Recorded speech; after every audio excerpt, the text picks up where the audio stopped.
On behalf of World Conference on Economic Business and Agricultural Development 2021, National Academy of Agrarian Science of Ukraine, Europe, National Research Center, Institute of Agrarian Economics, Odisha State Agrarian University, and Research Cultural Society, I, Kinjal Thakur, welcome you all for the today's session.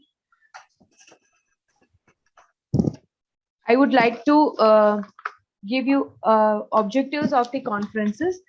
International Conference on Agriculture, Economic and Development aims to bring together leading economic scientists, research and research scholars to exchange and share their experience and research results on all aspects of agricultural, economics, business and development. It also provides a premier interdisciplinary platform for researchers, participators and educators to present and discuss the most recent innovations, trends, and concerns, as well as practical challenges encountered and solutions adopted in the field of agriculture, economy, and development. Thank you. About the Research Culture Society. Research Culture Society is a government-registered scientific research organization. Society is working for research community at national and international level to impart quality and non-profitable services.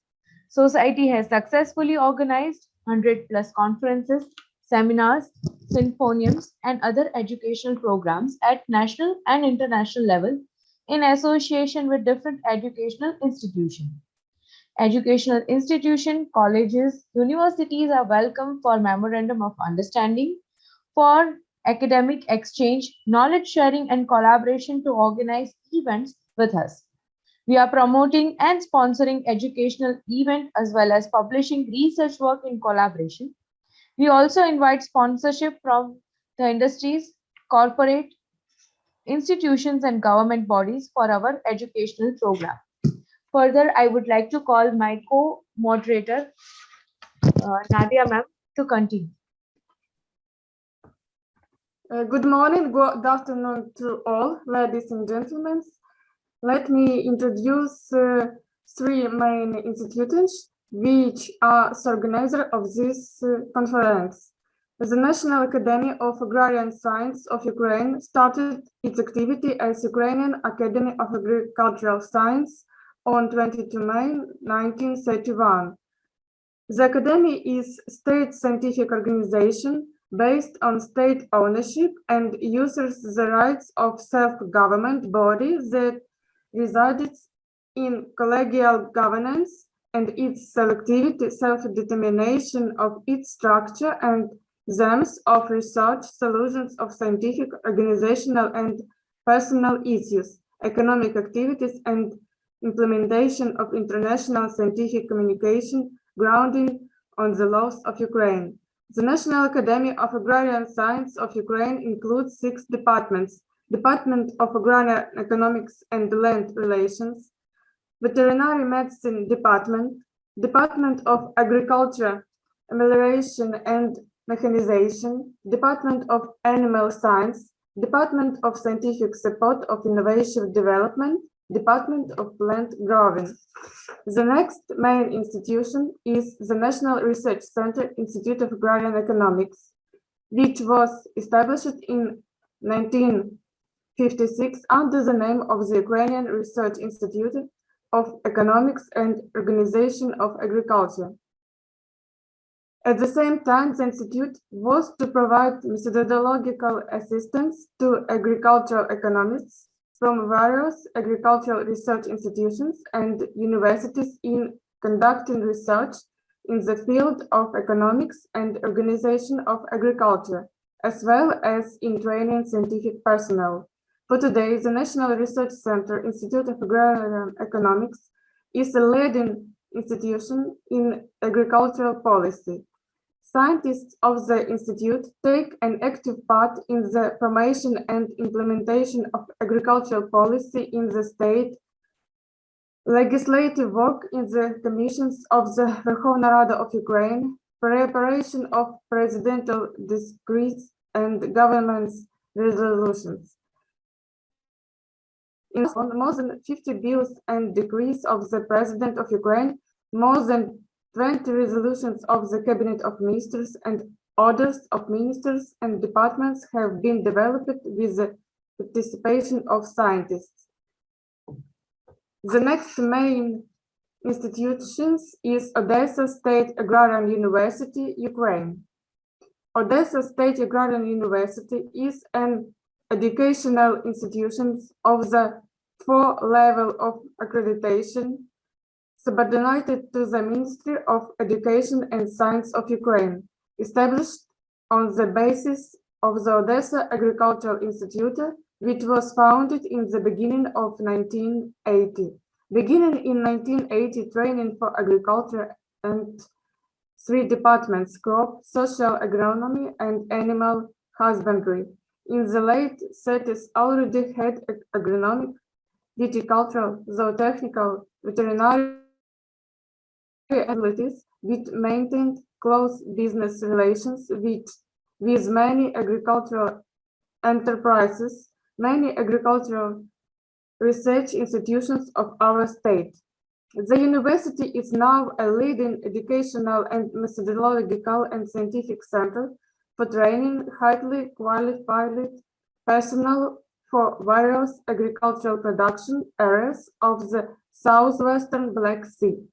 The training is conducted by educational and qualification levels: bachelor's, specialist, master's in faculties, Faculty of Agrobiotechnology, Faculty of Engineering and Economics, Faculty of Veterinary Medicine.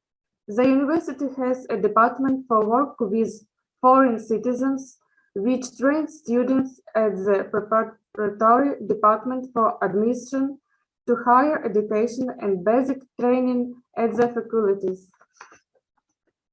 Let me introduce the main organizer introductions. Professor Yuri Lupenko, Vice-President of National Academy of Agrarian Science and also Director of the National Scientific Center Institute of Agrarian Economics. Dr. Chirag Patel, Director and President of Research Culture Society.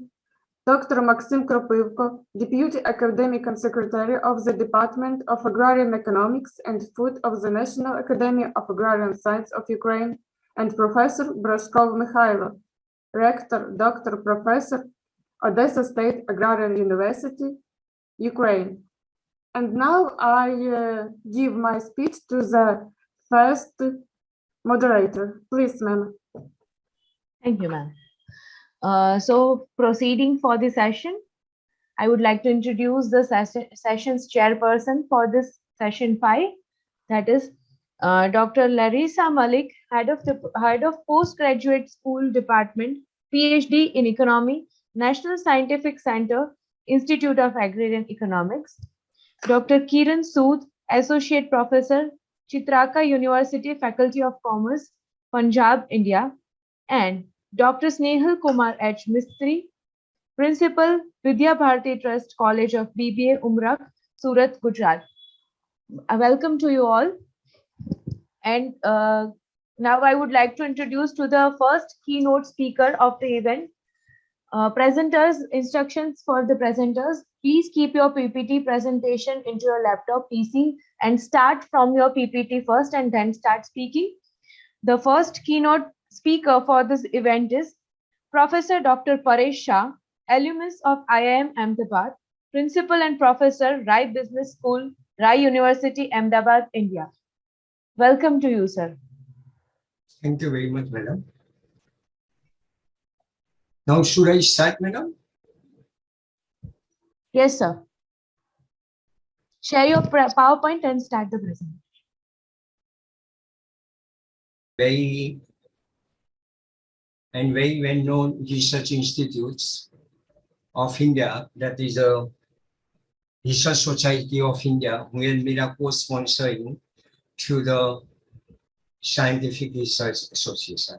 I would like to be welcome and say thanks to Professor Yuri Lupenko, Dr. Chirag Patel, Dr. Maxim Kropivko, and Professor Broshkov Mikhailo to provide me the opportunity to discuss about the economical effect. Like as it is being mentioned in one of the introduction before the few minutes ago, it was being said that the contemporary changes or the technological changes happening is going to be make the social impact for that. And I try to be choose the topic of the digital economy for developing countries with a specific intention that developing countries who are normally being a second user of the technology developed by the developed countries. So there is one of the major thing is being happen that how the digital economy is going to be happen. So digital economy is basically an economy focuses on the digital technologies. So it is basically the combinations of the digital and computing technology. When it is coming to the digital and computing technology, is primarily include the interconnectivity between the different geographical areas. Digital economy is covers the on business, economic, social, and cultural activity, etc., that are supported by web and other digital communication technology. It unites almost every aspect of life. When we try to be talk about the social and cultural level, we have the good exposure about the impact given by the Facebook, Instagram, and such a platform have made the social and cultural knowledge spread across the one place of the globe to the another place, and resulted into the global villages are coming into the existence. The term was first coined. So people are saying that the digital economy is a verge of the 21st century, but it is not so. When the term was first coined in the book of the digital economy, Thomas and Paine in the age of the network intelligence, which was being authored by Don Tapscott in the 1995. So we can say that when all developing countries have started to get the computer system entered into the economy in the 1980s time, so the digital economy have been started. Mainly when we try to be look towards the digital economy, and if we have to look for the socio-economical and political concern level, the digital economy can be broadly classified under the three categories. Number one, e-business, where there is a business to business relationships are going to be established. That's one of the very important things. B2B. There is a need to happen to have the e-business infrastructure is to be developed. Like if we see here in our slide, we have the online store, and then in a third step, we have the product and offer side there. So in this particular case, the digitally and physically integrated infrastructure needs to be developed, which support the e-business. And e-commerce is basically coming with respect to B2C. We can say it's coming to B2C, that is business to direct the consumer. Like as a consumer, we are going to the Amazon, we are trying to buy the necessary books, we are buying the necessary gadgets, electronic gadgets, etc. are being covered under the e-commerce category. And there is a wide range of the activities are being undertaken by the same. So whenever there is a e-commerce is coming, because ultimately when we look at it, there is a agriculture which is the base for any economy. Whether it is a country like India, which is being known as an agriculture country, it is not so. When the countries are industrialist country also, there is a need is happen to have the agriculture, foods, commodities are being available with you, and which can be used by society at large. Nowadays, what's happened, the brand names are getting the one of the very important status quo for the society at large. People have been looking towards a brand creation. So consumer influences are being happened by the brand. today when we talk about the young generation, they are going towards the social media like a Facebook, Twitter, Instagram. They get some of the products are being used or someone is talking about a particular brand in a better way or bad way, their decisions have been changed. There are also the popular websites are there like a YouTube, MOOCs, etc.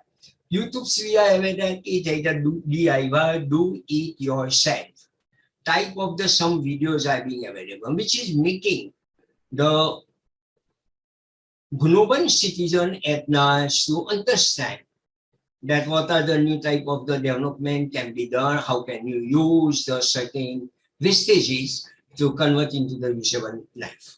MOOCs is basically the one of the very important platform is coming with respect to the educational activities, research-related activities, where people are having the knowledge dissemination being happen. Knowledge dissemination having happen among the society at large. Second thing, the people does not need to physically go to the particular school, college or university and to attend it. So it integrated in our every aspect of our life. Like healthcare also, we look towards that which particular medicines having a particular type of side effects are there or not. Which is a better hospital for a particular disease. Then education also we do it. Banking, we all are aware that the banking and those industries have been come under the ban level. The entertainment industries is also being making the influences on the consumer preferences. So when we say what is digital economy, so let me bifurcate the digital economy, which is basically the knowledge-based future. So it's supporting us, supporting we developing countries to have the knowledge-based future. Initiative is being happened that there should be participative, transparent, and responsive government. This is what beginning say. But today, never when we try to be say that the initiative of using the technology to create the participative level and responsive government and transparent and responsive level is not only under the banner of the government, the non-government organizations, NPO, like a Research Culture Society of India, then Ukraine universities are trying to be joined and make a participative discussion and bringing some new parameters for that. So we can bifurcate the digital economy under the three pillar in the beginning. Later on, we will be converted them into the application side 9 pillar. So digital infrastructure as a core utility, we have to get it as every citizen. So we can say that the digital infrastructure should have been available. High-speed internet connectivity is being required. Bankers should have the capacity to enter into the digital parameters, protect the venue of the society, venue of the customer setness, and having a safe and private space on a public cloud, and creating a safe and secure cyberspace, which is somewhere the challenges are being regularly coming and going to become the point of it. Governance and the services on demand. The digital economy is also being expecting that there is a good way the governance and services are to be done. So seamless integration is to be done across the different departments or jurisdictions. Majority of the developing countries are nowadays going towards the my government type of things. And they are trying to be said that there is a one particular omnibus website having created by the government. Any citizen can go put up the necessary information. Then those information goes to the different government ministry, effective government ministries, and they are trying to be solve the problem. And where the government is giving the guarantee that everything is going to be done in the proper way. So it's leveraging the geographical information system, no need to go from one place to another place physically. Like at this moment, I'm in the city of Ahmedabad, Chiag is in the city of Baroda, some people are in the cities of the Ukraine. but we all are being on the common platform at this moment. So this is providing us the digital empowerment. And we have to make sure that whatever the digital resources we provide should be capable enough to provide the information in the vernacular language also.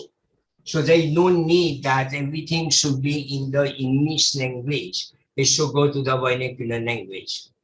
So once it is everything being done on a digital economy, so it providing the digital resources in vernacular language, citizens not required to submit the paper document. Now, first I say that I'm going to be talking about the three pillars, and then I'm going to be talking about the 9 pillars of the digital economy. So when I say that there are the 9 pillars of the digital economy is to be happen. So those 9 ones start with the Broadway highways. So we have to make sure that the broadband linkages are being available for all, whether the person in the rural area or in the urban area or some highly remote, unique place or any place they should do it. So here it had to be mentioned that the Broadway highways, national information infrastructure needs to be done. So whenever there is a national information infrastructure is to be done, so it gives the need of to rise to the cloud infrastructure. Then I say that there is a need for us to have the universal access to phone. So if you try to see on the photograph, you are getting the 3 type of the phones are being available, which is the A-zone, dial phone. Then there is a phones are being available, that is the switch phones. Okay. And then there is a today's electronic based send phone, or you can say the handsets are being available. So these 3 concerns needs to be combined together. Whenever we are looking to the developing countries, some of the developing countries in some of the area of the rural people may still going with the dial-up telephone instrument. Someone may be going towards a key-based instrument, but there the particular government have to make sure that information flow and digital economy can be supported by everyone by using certain technological enhancement and technological development. So public, and that is basically known as the Public Internet Access Program, where common service centers have been provided. Like number of places, if we have to be talking the India also government is being saying that post offices are going to be provide a common service center to have the internet access in the rural area. Because in India, we have the 150,000 post offices are there. So government is planning to use those infrastructure in the public internet access program. So multiple service centers are going to become into existence. Then there is another one is coming is known as e-governance. E-governance is to be combined with e-county. E-county means electronic invention. Implementing the electronic invention in your day-to-day activities. So whenever we are saying that the electronic inventions are to be done, then the data security is going to be quite important. So there is a governance and analytics of the information needs to be held close hand with each other. So e-governance is going to be support the government and is bring the transparency among the society. Citizens have what is to be done. E-county, it means that e-invention, utilizing the electronic in the different way. And every phase-wise activity we are going to be covered under that. Like e-education, electronic education, e-healthcare, technology for farmer. When we try to be talk about the agricultural economics and so, the technology for farmers are very important to know that what price they are going to be get for their particular crop. So what should be the minimum price they should get? What are the running price in the market? So that technology for farmers are going to be make the farmers to sure that they are getting the reasonable prevailing prices in the market structure, resulted into them be motivated for the agricultural production. Now farmers are also being involved in the so many other activities. So they have to make sure that all animals feeds available to them are being at a reasonable price being available, and so the e-country, that is a responsibility somehow, some extent coming to the government organization and the high corporates to provide the technology for security and technology for cyber security. Two things are very important. When we say the technology for the security, it means that whenever we are going to be use a CCTV cameras, type of the things in our offices so that we can watch the movement, so that we can watch any type of the threat that comes to the technology for security. When we say the technology for cyber security, means no party can come and attack on the cloud-based information, private information available of the any player or the citizens of the market. When we say the technology for the financial inclusions, where there are going to be the linkages are going to be happen between the direct tax revenue and the indirect tax revenue of the individual person.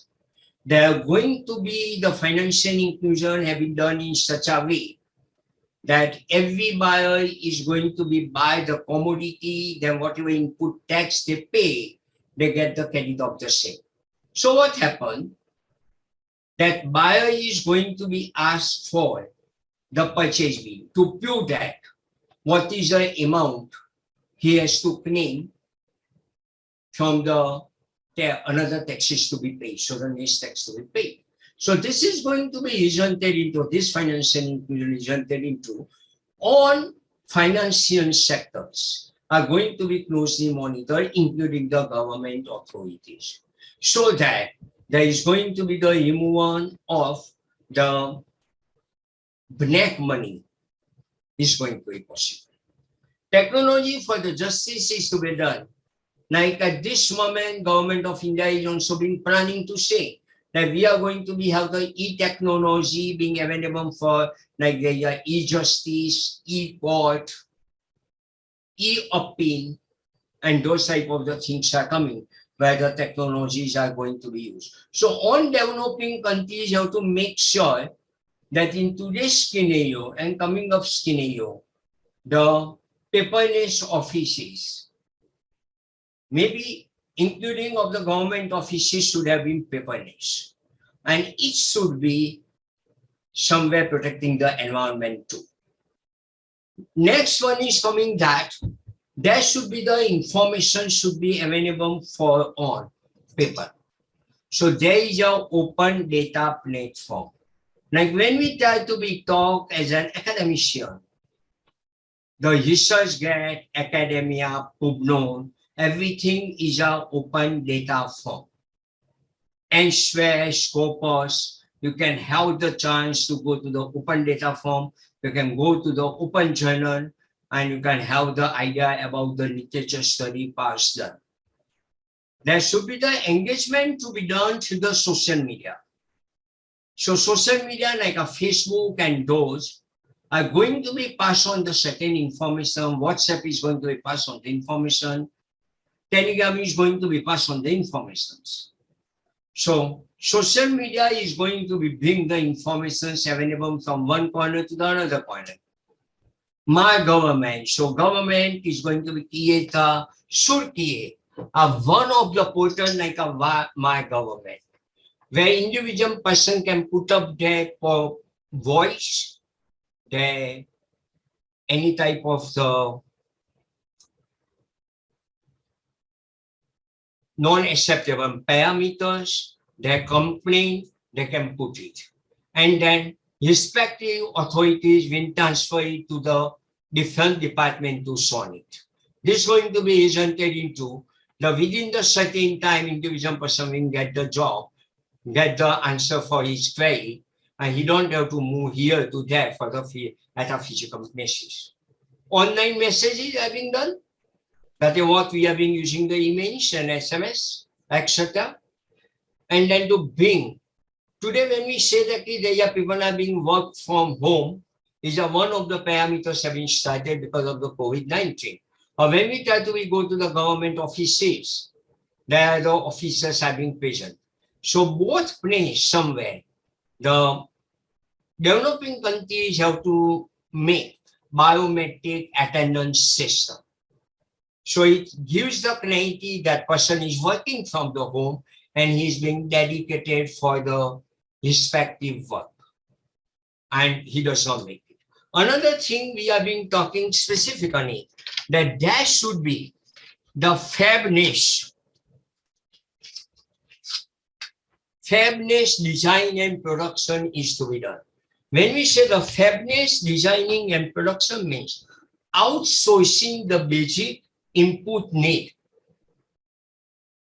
of firm instead of own manufacturing. Means if a company is making their own electronic chip, so instead of making our own electronic chip and then to assemble in a particular gadget, they outsource the work to the third party. And that's basically coming to the fairness design and production system. The way production is given, the way, same way the designing can also be given. Here it was being said that one person is using the tab, one person is using the PC, one person is using the mobile cell phone, and all different type of the social media availability make it the my government working the proper way. So there are going to be the different type of the IT information technology jobs are going to be available in coming culture. And that is why there is a need is being happened that the developing countries should come out from the traditional way of commerce study, science study, art study. There should be the choice-based system should be introduced. So that person have the good knowledge about physics, but he's not good in chemistry and some other area. So he cannot choose the science because one subject he is not well. Then he can make the combinations in such a way that he can become entrepreneur also. Because he has the knowledge of required knowledge of the technical side, required knowledge of the commercial side, required knowledge of the government taxation side and law. So that is the choice-based system needs to be developed by the developing country. And it is quite possible in the today's parameters. Early harvest program means before the things are coming to the big level or coming to give you the some negative action, you should go for the preliminary level, earliest level development of the same. Additionally, there is a need is being happening of the pay government. As we know that people are nowadays saying that what we should do. So there is a unified payment interfaces are being used. So all government services are accessible to citizens through common service delivery outlets.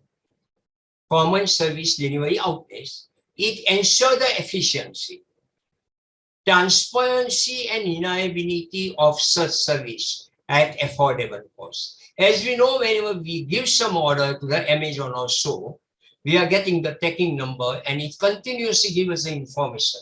The same thing is happened by the pay government. When you pay some taxes to the government or some subsidies amount or benefits you are supposed to be receiving, it should become through the unified payment interface system. So it is basically the one type of the online system and using the net banking, debit card, credit card, cash card, mobile money, NEFT and everything. So here it was being showing that there is a mobile is there and there is a, it being having a currencies are being available. In the pay government also, some of the countries are being at this moment looking toward the should we have accept the crypto or not, cryptocurrency regulations. Should we accept it or not? It's something different story going on at this moment. But it's going to be the part of the pay government in the coming period.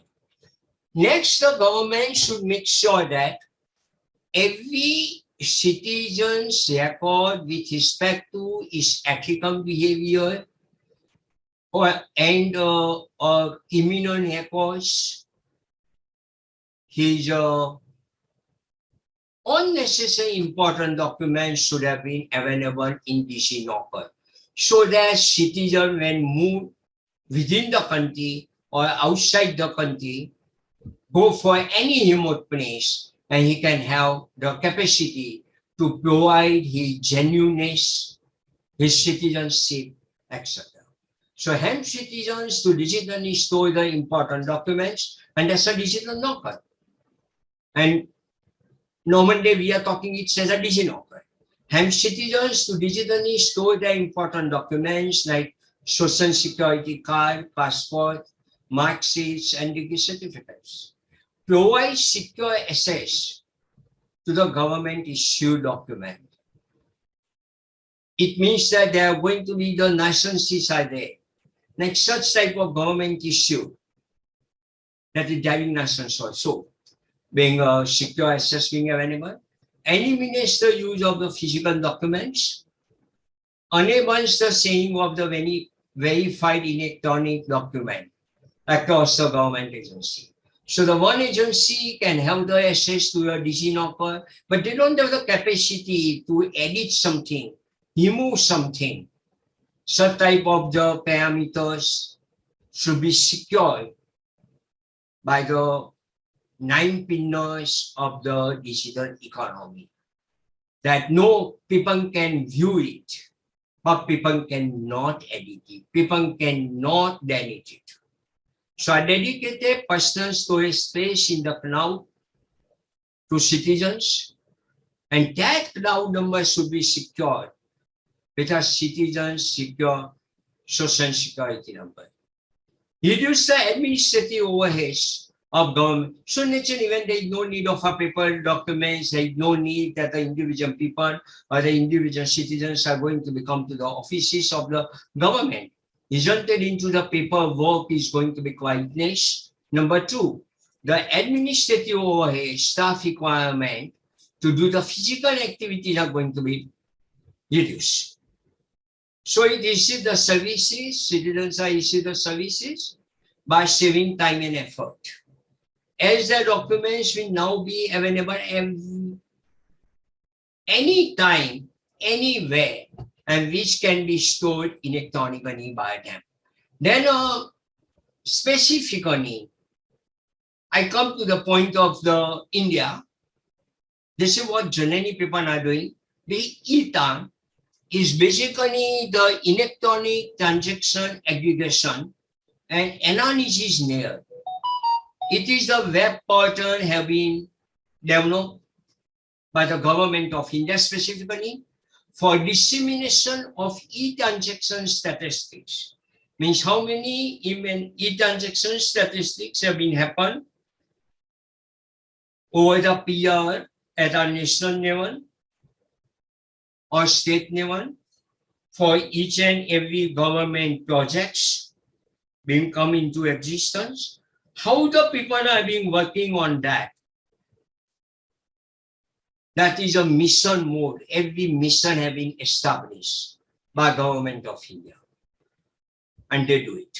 So it receives the transaction statistics from web-based applications periodically. Like when the government of India at this moment says that 100 crore vaccination have been done for COVID-19. It's basically happened because government of India have introduced the ETA, that is the electronic transaction aggregation and analysis layer, where all statistics are being available through the social security number and near real-time basis data being available. So it's provided a quick analysis of transaction counts in tabular form and also the geographical form.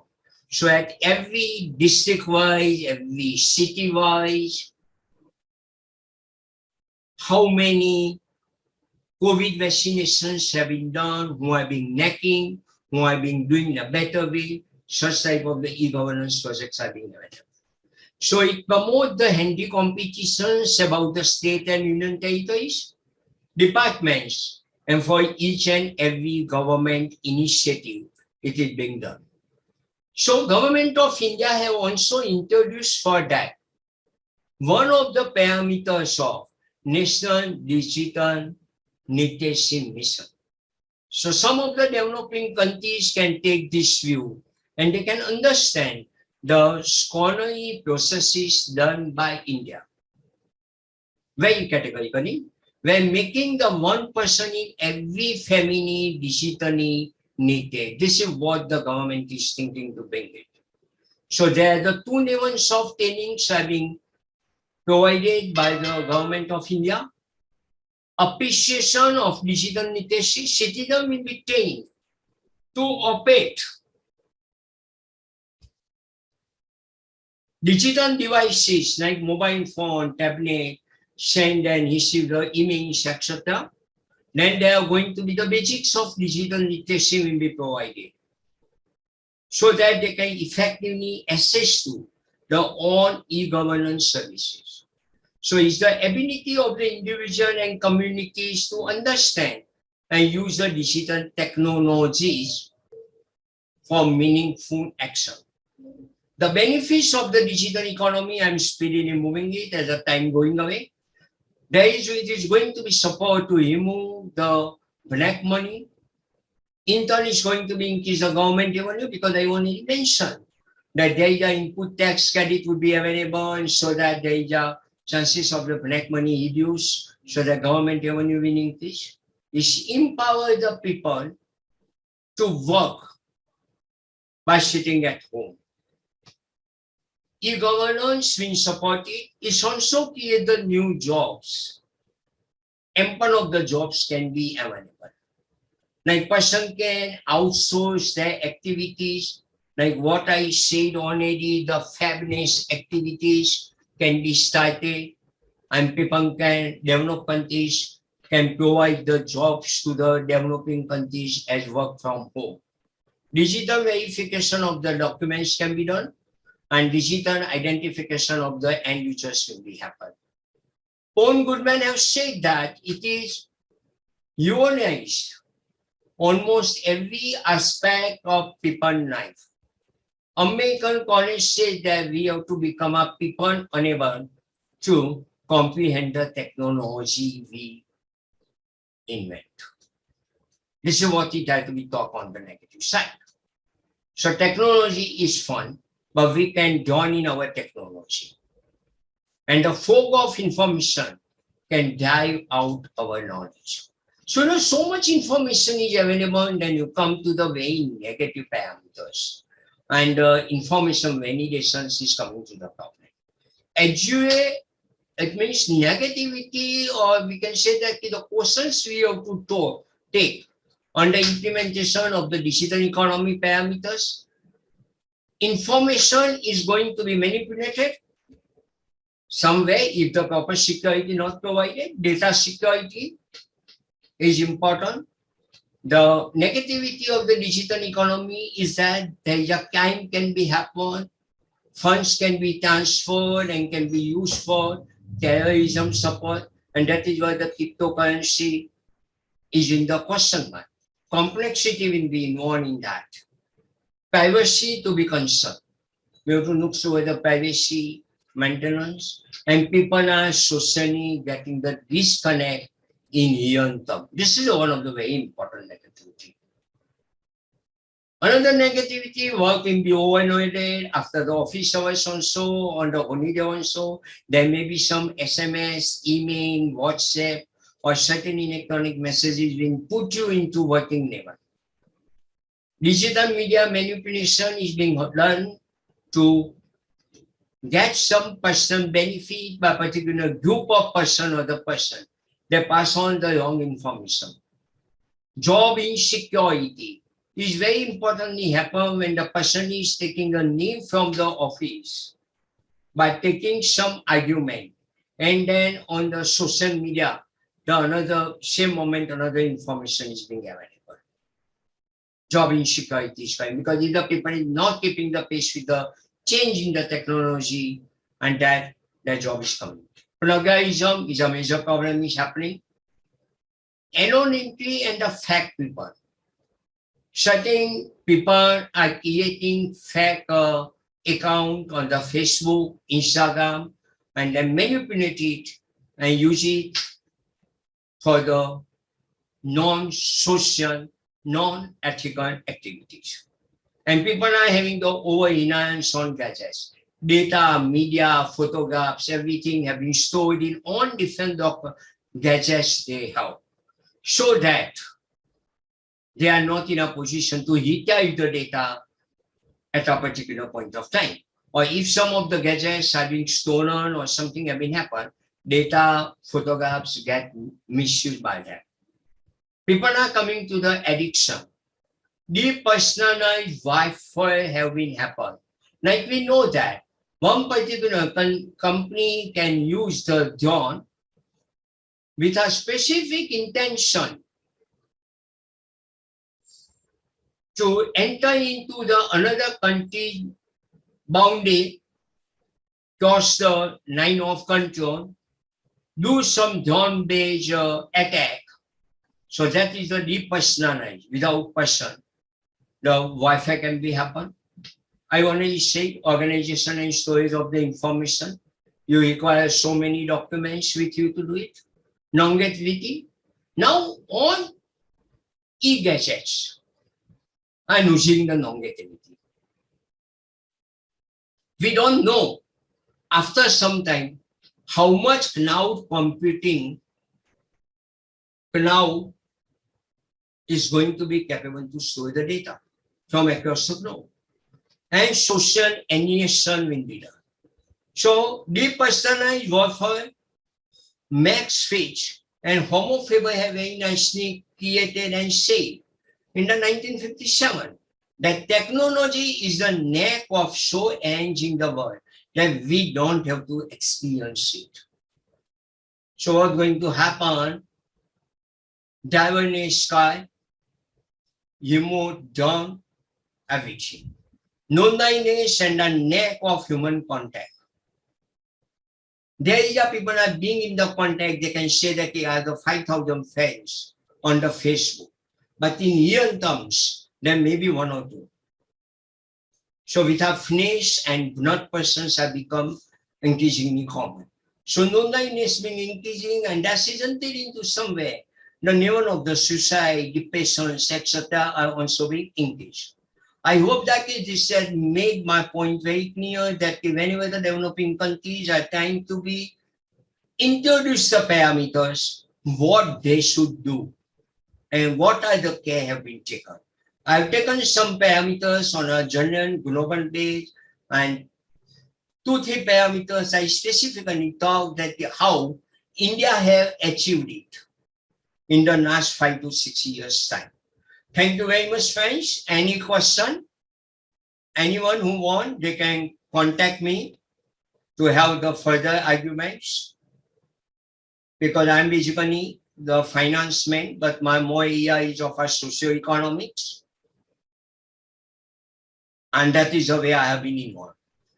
Thank you very much to the organizer teams to provide me the opportunity. And I hope that I have not taken more time for you. You have given me up to the same time. So I have actually taken your 6-7 minutes more. Thank you very much, friends. Yes, now organizer. Thank you so much, sir. Thank you, Dr. Paresh Shah, sir, for presentation on digital economy for developing countries. Was really wonderful and explanatory one. Thanks a lot for being with us as a keynote speaker. We wish you for the further association in our upcoming programs. Thank you, sir. Thank you very much. Now, I would like to call Professor Dr. Yanina Lissum as a keynote speaker, Department of Journalism and Advertising, National University of Trade and Economics, Ukraine, Europe. Thank you so much. Hello for everyone. Can I share my screen? Yes, ma'am.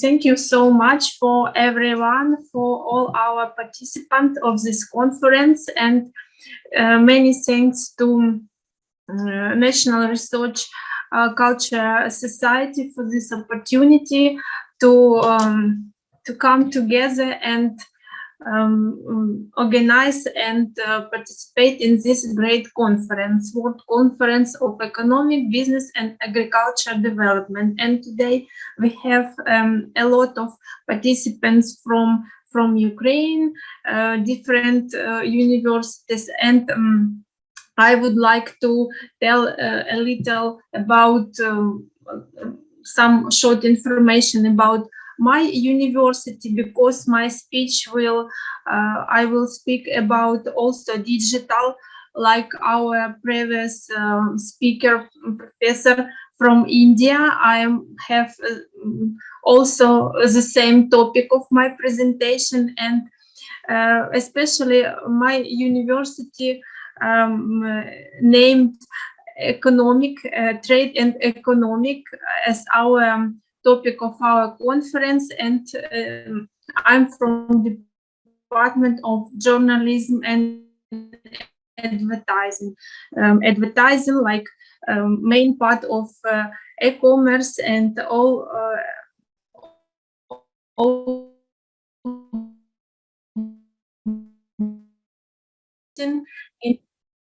and main benefits for Ecommerce.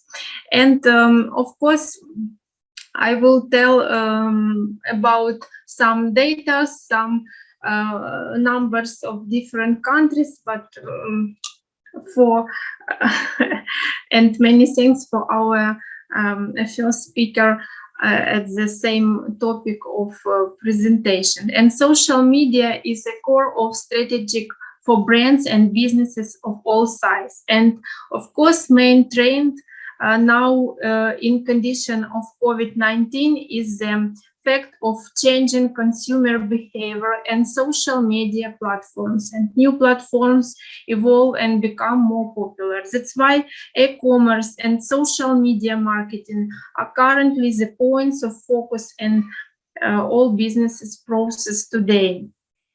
And the ways people communicate with one another have changed as a result of social media. And social media is a kind of communication with the help of electronic media, in which integrated individuals generate and transfer information in the form of text, pictures, audio, and video online. Of course, everybody and each of us, we are like creator of our own content and collaboration, and in our private life, and we can use these tools also for business purpose. And social media has become highly effective tool for businesses to communicate with customers, especially during COVID-19 pandemic. And in this slide, you can see numbers of different countries. This data from report Global Digital Review, and the number of internet users worldwide for the period 2017,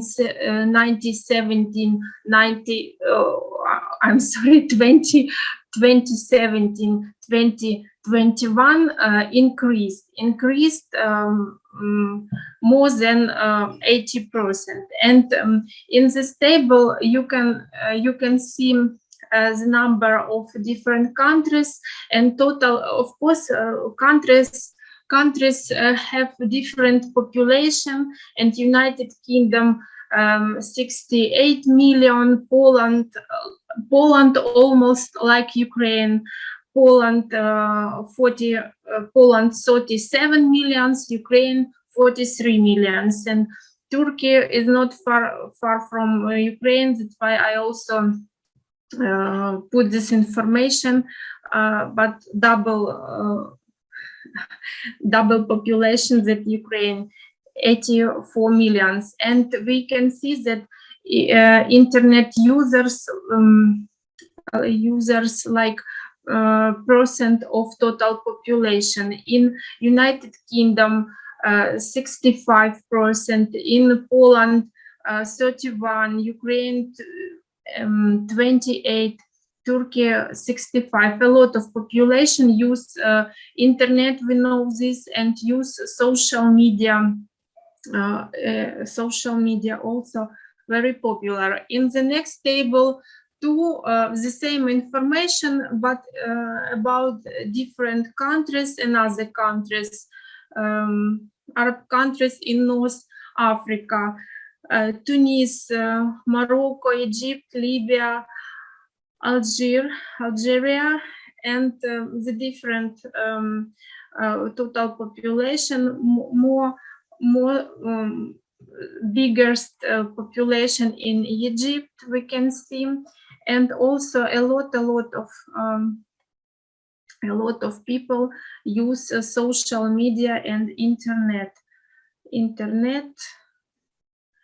We can use for e-commerce and for business every day.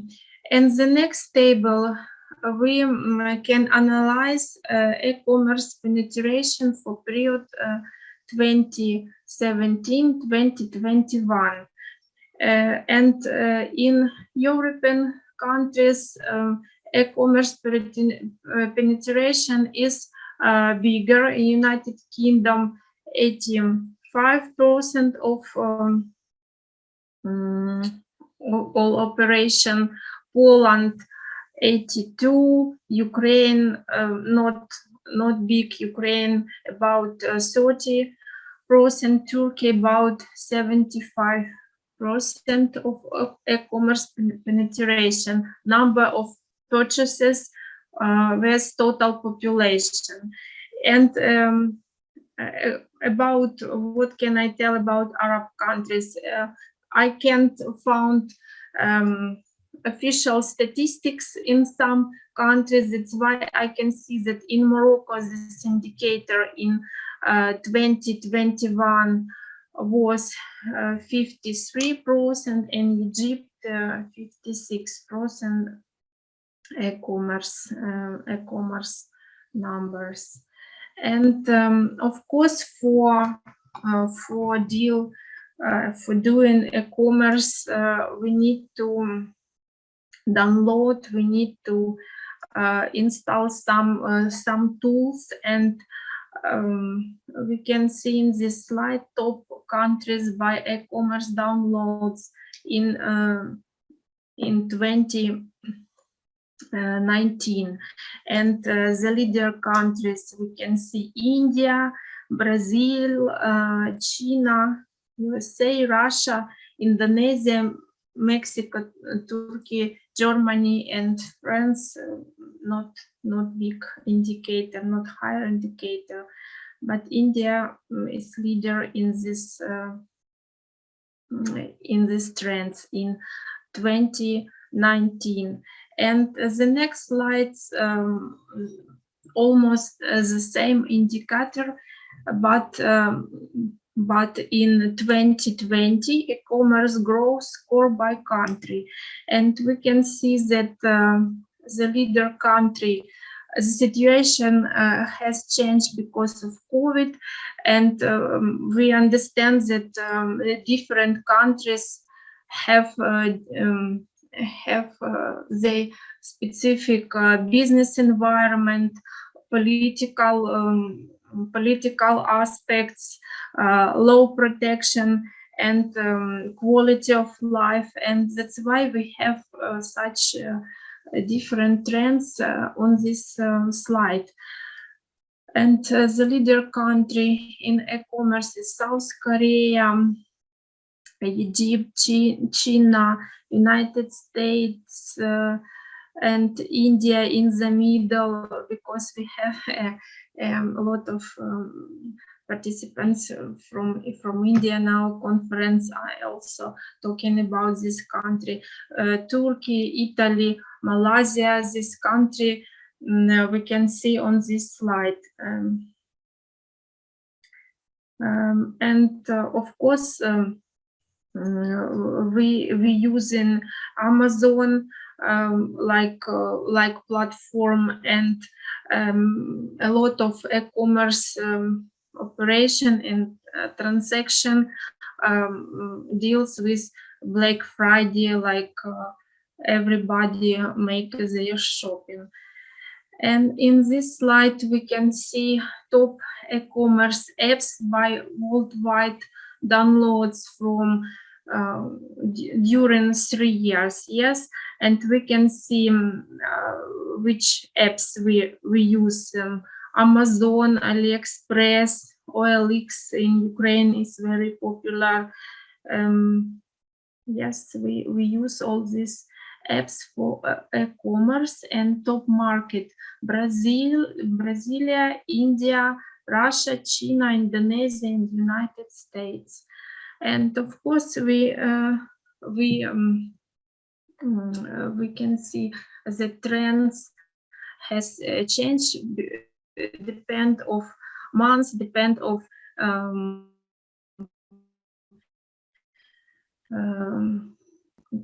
ability for pay, maybe deals because of traditional and some events in different countries, but we of course we use e-commerce apps in our life.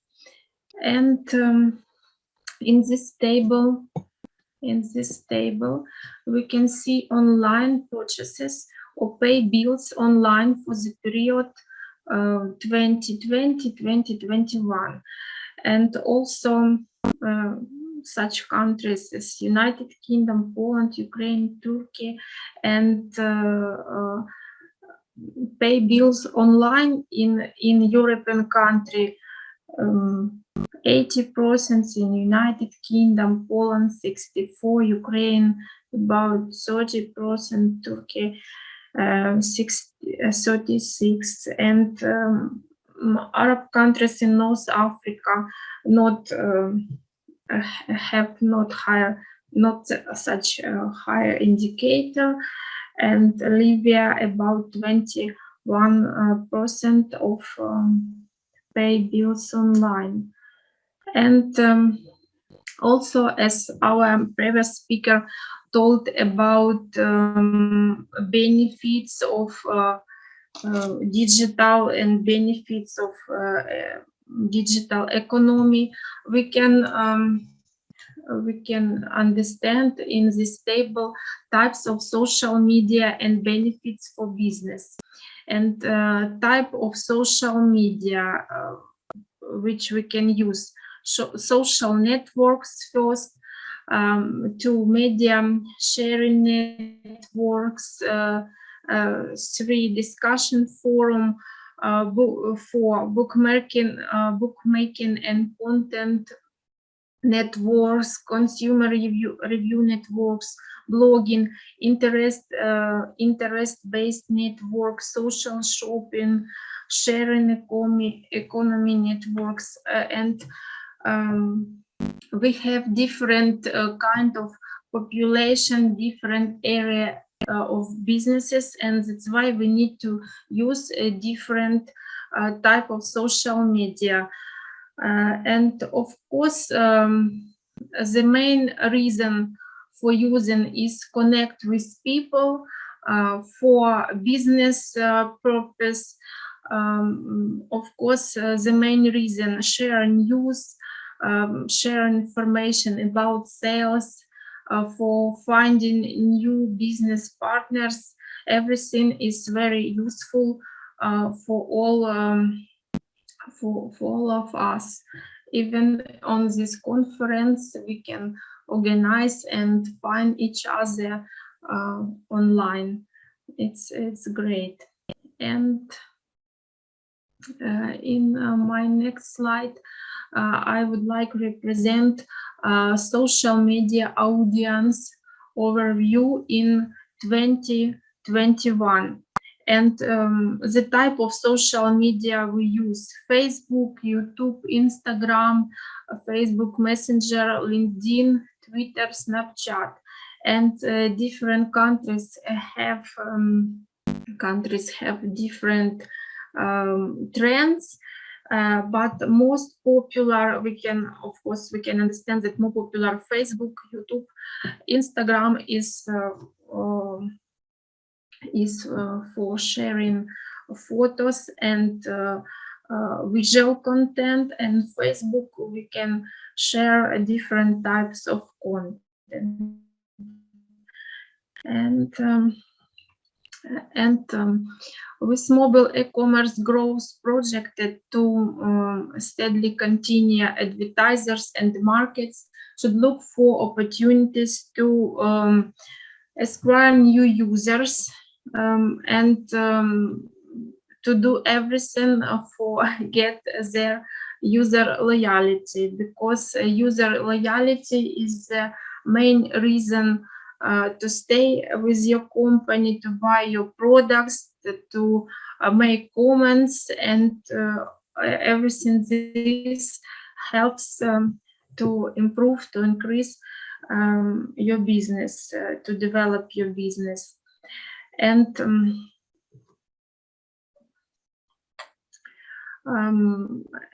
we all use different apps, but of course, e-commerce and internet is very useful, but we need to remember that we shouldn't spend a lot of time on internet. We need to communicate offline because it's very important, but at the same time, of course, internet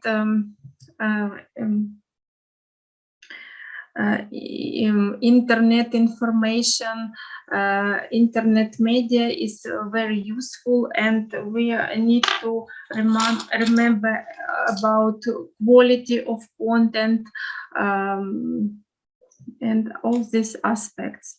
And finally, I would like to say that people are using many different types of social media to connect online for all kinds of reasons. And social shopping networks make e-commerce engaging by adding a social element. And we need to keep track of consumer behavior and use all benefits for internet tools for our business. And brands must be inclusive, inspirational, and contribute positively to social growth. And of course, social media remains influential of many aspects of life in different countries, and especially for young people. And that's why we need use internet tools, but also try to stay in real life, to communicate offline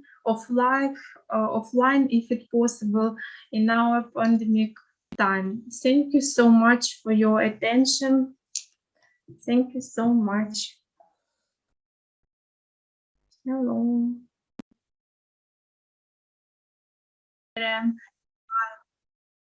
And many thanks to National Academy of Agrarian Science and all our partners from different universities of Ukraine.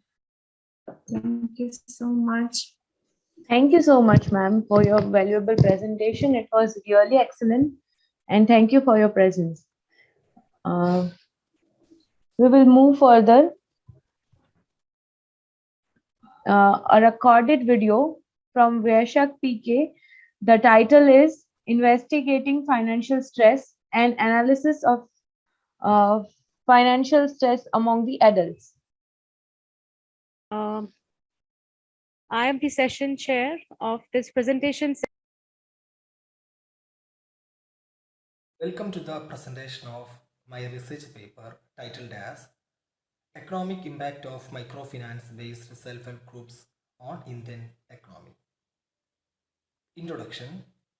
India is the world's second most populous country after China. It has 121 crore people with 83.3 million residing in rural areas and remaining in urban areas.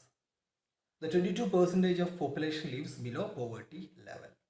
This is the basic characteristics of an Indian economy, an Indian society. Then the self-help group movement is a revolutionary movement that connect the group members, many of whom have never had a bank account before, to formal financial services in a sustainable and scalable manner. The self-help group have a well-defined rules and bylaws, conduct regular meetings, keep records, savings and credit discipline. Thus, the self-help groups are self-managed entities defined by participatory and collaborative decision making. The self-help group with a bank linkage program has indeed become an example of successive microfinance program globally with an outreach of 13.87 crore families, providing social, economic and financial empowerment to the rural people, especially women. Next, the review of literature. Here the researcher reviewed a number of research paper. First one, V. Swami and Tulasimala has founded that by using a statistical technique and adequate sample size, that self-help group have a significant impact on per family food expenses and non-food expenses, as well as hence play a significant role in improving the income of weaker section of the society, which constitute sizable population of the poor and thereby ensure food security beside improving their standard of living. And Deininger Klaus Liu Yan in 2009 has found that main economic impact had been through consumption smoothing and diversification of income sources rather than exploitation of new income sources. Evaluation of such a program in ways that allow heterogeneity of programs impact can yield highly policy relevant insight. Finally, the NABARD Microfinance Report 2021, the self-help group program has emerged as a powerful intervention for self-help group promotion, women empowerment, financial services delivery and overall poverty alleviation through holistic financial inclusion. The objectives of the study consisting, first one, the study is mainly focused on economic impact of microfinance based self-help group in Indian economy, to analyze the savings and loan disbursement pattern of microfinance based self-help group in India, to assess trends in non-performing asset NPA under bank loan to self-help group in India. The methodology of the present study. The research has been major important concept for contribution on issues related to impact of microfinance based self-help groups and economic approach in India. The present study is mainly consisting with a concept of economic impact of self-help group. The study is purely based on secondary data. The data obtained from various sources such as articles, journals, and mainly from NABARD Microfinance Report and websites. This study attempts to analyze the savings and loan disbursement pattern of self-help group and assess the trends in NPA under the bank loan to self-help group in India. Next, we move into the discussion. Firstly, the progress of self-help group in India during 2018 to 2021. Here the researcher attempt to comparing the progress of self-help group in India during the period of 2018 to 2021. The self-help group program has indeed become an example of success of microfinance program globally with outreach to 13.87 crore families. The year-wise progress from 2018-19 to 2020-21 in savings credit linkage of self-help group under the self-help group bank linkage program is enumerated in figure 1, which give an account of savings credit disbursement credit outstanding of total self-help groups.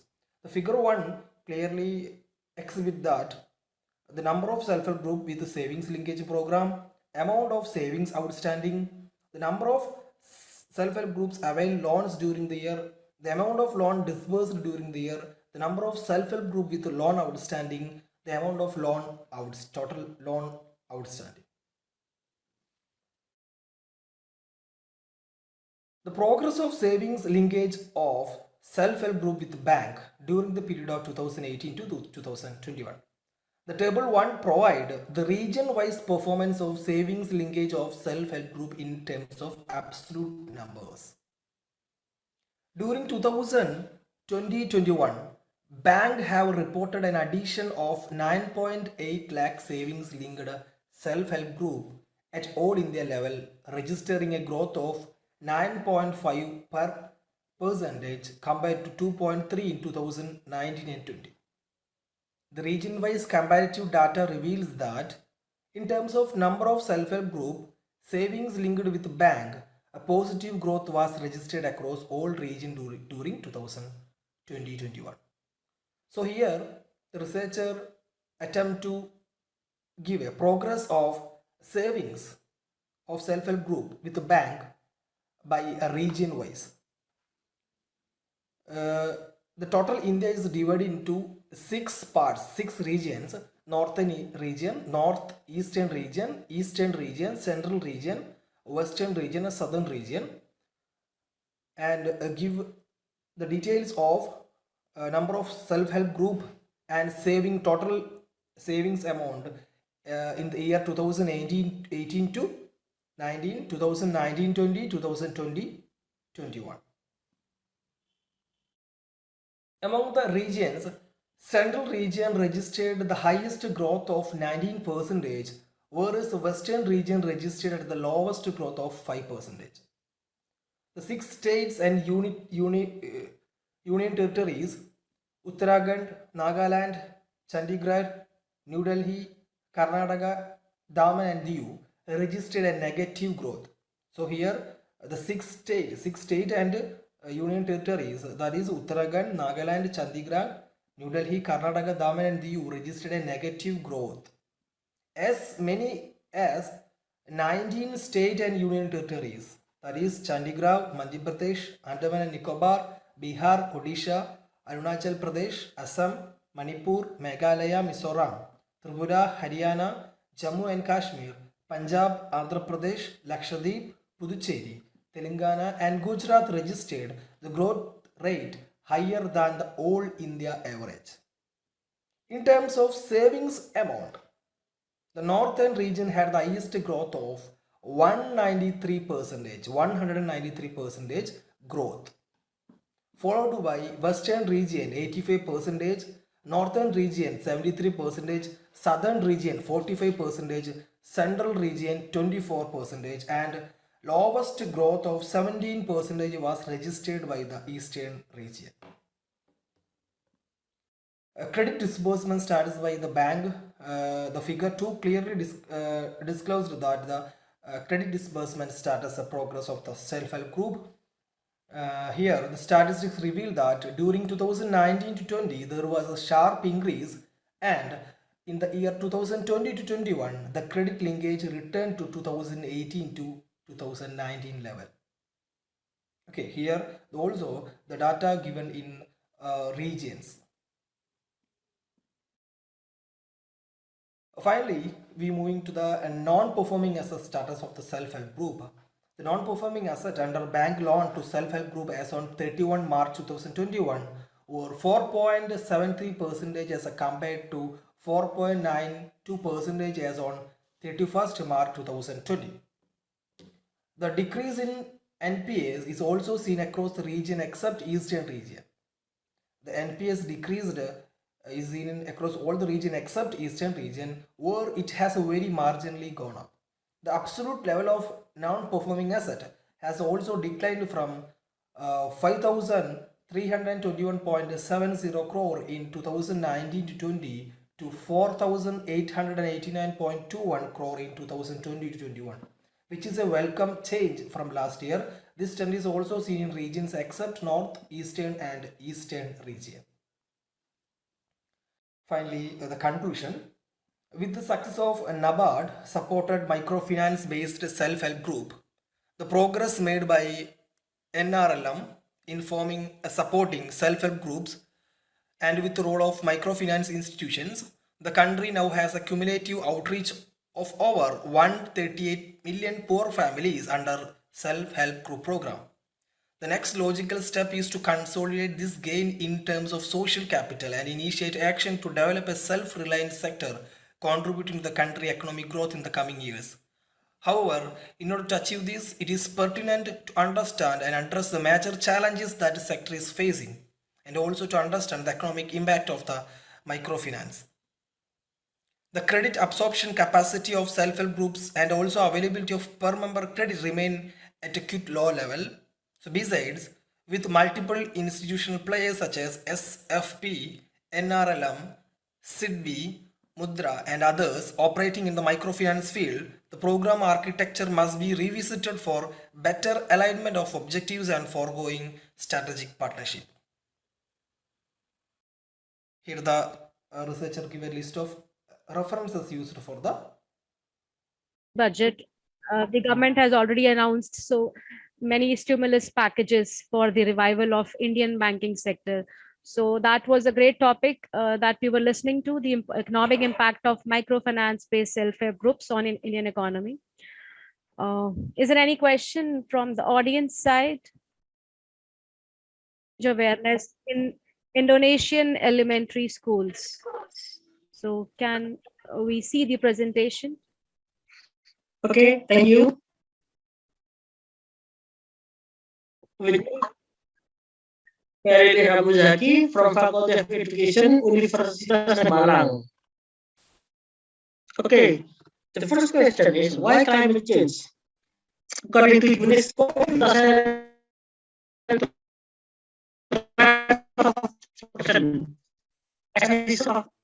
natural disaster caused global warming caused by climate change, according to UNESCO. According to Biden in 2021, climate change has direct impact on creating underwater cities. And according to climate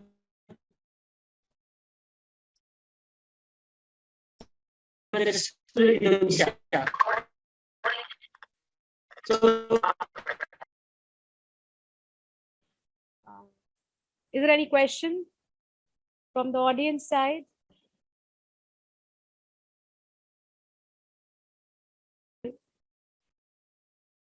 So once again, good afternoon, ladies and gentlemen.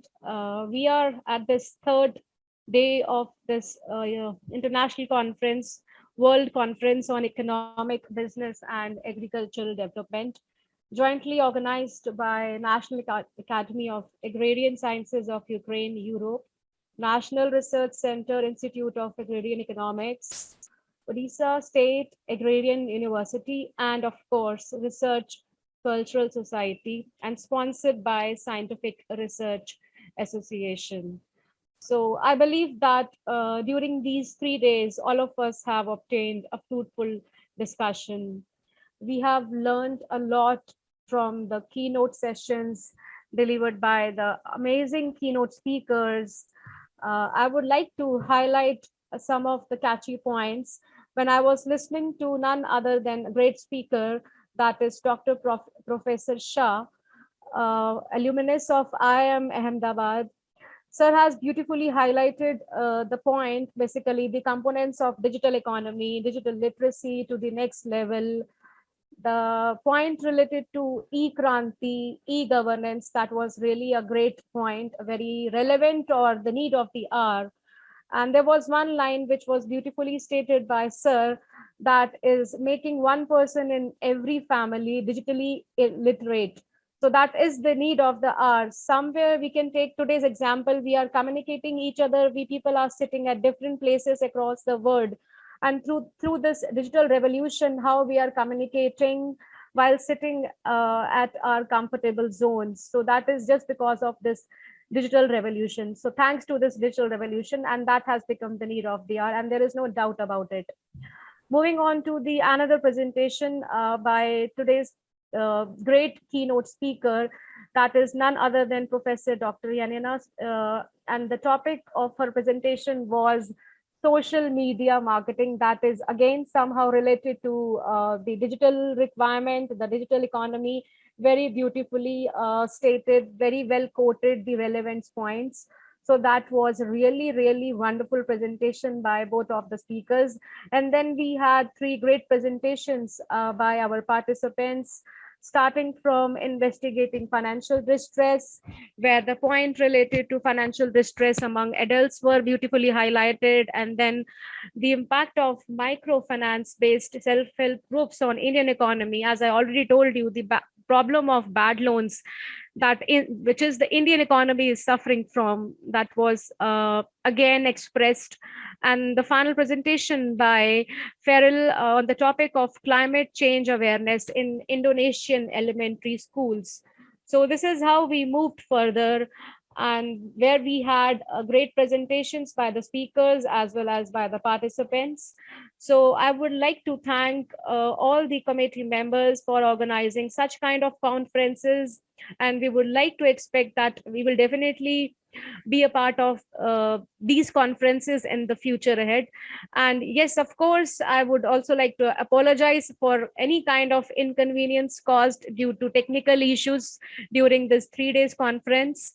And I would like to express my sincere gratitude to all the keynote speakers, all the participants, everybody who participated in this 3 days conference. So that was really a great pleasure for all of us, as we all know that this conference symbolizes how the world has changed in this decade, especially, yes, in this last 2 years, if I would say, especially from 2020 onwards, how we are facing this COVID problems. So I believe that this conference was very informative and would be very fruitful to all of us. And I sincerely hope that the discussions on the various topics will be a part of our life, personal, professional life. We would like to include all those discussions, innovations, and contributions for the development of our economic activities. So above all, I just can say that it was a great Sunday today. We all have gathered today on this lovely Sunday. It's lovely afternoon of Sunday. We were exchanging beautiful ideas, thoughts. So with these words, I would like to thank everyone for sparing out your precious time. Thank you once again. Thank you everyone for your attention. Over to you, sir. On economic World Conference on Economic, Business and Agriculture Development 2021, organized by National Academy of Agrarian Science of Ukraine, Europe, National Research Center, Institute of Agrarian Economics, Odisha State Agrarian University, and Research Culture Society. I, Kinjal Thakur, on behalf of them, welcome you all again for this last session. The participants who have not noted, please write your name into the chat box, so one by one we could carry forward you. I would like to introduce first to the session's chairperson, Dr. Harmeet Kaur, Dean Faculty of Commerce and Management, Jharkhand Rai University, India, and Professor Dr. Harvinder Soni, Professor Taxila Business School, Jaipur, India. I welcome you both sessions. Dr. Larissa Malik, Head of the Department, Postgraduate School of Department, PhD in Economics, National Scientific Center, Institute of Agrarian Economics. Dr. Snehal Kumar H. Mistry, Principal, Vidya Bharati Trust College of BBA, Umrah, Surat, Gujarat. And Dr. Stoyanova Kolva Silvesa S., Professor of Accounting and Taxation, Odessa State Agrarian University, Ukraine. Presenters, please be ready with your PPTs. The first presenter for this Good afternoon for the professor, doctors, and organizers, and especially for the chairperson for today's conference. Today, I would like to present my research topic about the small medium enterprises competitiveness impact on firms' performance with distinctive competence as mediating variable in the Central Eastern European emerging countries, evidence from Hungary. Especially, this is a small part of my dissertations. So now I'm a PhD candidate in the Faculty of Business and Economics, University of Pécs, Hungary. Okay, I will move on. Now, my today agenda about I would like to introduction the why I choose this type of topic. Actually, there are three types of interesting factors or topics in this case. I mean, small medium enterprises itself, the competitiveness, firm performance, distinctive competence, and emerging countries. Especially, I want to tell about the Central European emerging countries. The next topic about the research objective, hypothesis, methodology, results and findings, and the last one about the conclusion. So the background, why small and emerging countries itself? The terms of the competitiveness is the capability of business enterprises to challenge its competitor based on specific competitive advantages. And then the firm-specific competence is the unique competencies that belong by the certain firms or companies that is compared to others firms to win the challenge. And then firm performance in this case is a subset of organizational effectiveness to reach their goals, whether I mean both in financial and non-financial purposes. And emerging countries itself is like an engine growth of the global economies, based on the McKinsey Global Report in 2018. And I choose Hungary because Hungary, together with Czech Republic, Poland, and Ukraine, is part of the Central Eastern European emerging countries. And my research objective is to analyze the impact of the small medium enterprises from competitiveness and distinctive competence as mediating variable to the firm's performance. My research study location is in SMEs in Hungary. The samples is around 200 SMEs, and this is I use the purposive samplings and using online surveys. And for total processing analysis tools, I apply almost 24. And then in terms of the analysis of data is use the structural equation modeling. For the almost itself, there is the data, the model should be fulfill the assumption test. It's normal distributions, validity, reliability, and the goodness of it model. My hypothesis is the first one. The hypothesis one is firm competitiveness positively affect to firm's performance. The hypothesis 2, firm competitiveness positively affect to firm's distinctive competence. The hypothesis 3, firm distinctive competence positively affect the firm's performance. And the hypothesis 4, firm distinctive competence positively mediate the impact of the firm performance. And this is my first conceptual model framework.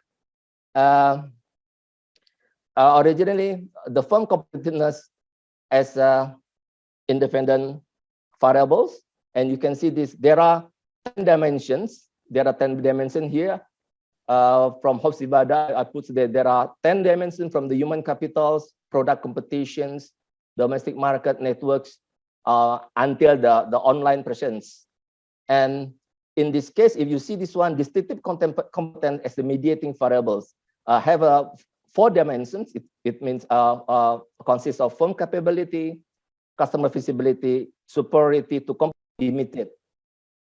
And the firm performance as dependent variables has 8 dimensions. It means exports, sales performance, revenue, employee satisfaction, investment, customer satisfaction, new product development, and innovations. The results and findings for the characteristic of the small medium enterprises in Hungary is, if you see this one, is around nearly 30% is consists of the wholesalers and retailers. The characteristic of the small medium enterprises in Hungary. The next one is manufacturing and the professional construction and professional. This is the characteristic of the small medium enterprises in Hungary. In terms of the employees, more than 50, I mean more than what is it? 50, around 40%, more than 50%. The small medium enterprises consists only less than 10 people. This the characteristics of the small medium enterprise or small business. They have less the work job. I mean the employees. That's really important for the to absorbing employees. And in terms of the establishments where they're established for the first time, and majority the characteristics have the 69%. They're already there in the business for more than 10 years. And this is the modification index, I mean the results and finding. And if you see the original model, like I said in the beginning, why there is a modification after modification model, because for the AMOS, they have to fulfill the goodness of fit models after applying the, checking the normal distributions, validation, and reliability, for example, and the goodness of fit. Here you can see only 6 dimensions of the every variables they can really have valid, and then the reliability to go to the analysis for the model, the final model. And this is the results. If you see the results, this is the final model here. All the results, I mean the final model result is really fit for the all assumptions that we made, and this is the conclusion and recommendations. If you see this one, for the hypothesis 1, hypothesis 2 is accepted because the p-value is less than 0.5. It means the firm competitiveness affected positively significant to firm performance, and then affected positively significant to district team competence. However, for the hypothesis 3 and hypothesis 4, since the p-value is more than 0.5, it means they don't have effectively positive to firm performance. If still they have influence, but not really significant or possibly significant. So for the result, this study, it can show that firm competitiveness is the independent variable, and then it can reveal that especially for the firm competitiveness in Hungary, from my research, the networking dimension has revealed as the most contributor effect for the firm competitiveness. It means if Hungary small medium enterprises will improve their existence or their strengthness in the future, it means they have to make a much more networking, or maybe they can, like nowadays there is a concept of the triple helix, quadruple helix, and pentahelix networking. It means they have to make a networking not only, let's say, not only for the like triple helix net, not only for the government or for the industries, but maybe for the on NGOs and other, social media networking, or maybe social entrepreneurs.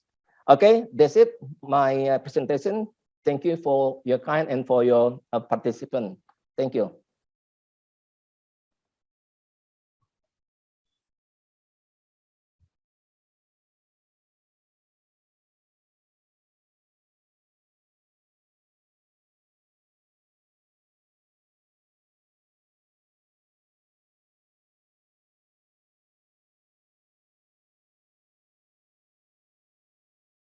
Self Aditya from Dr. Y.S. Pramar, University of Horticulture and Forestry, Doni, Himachal Pradesh.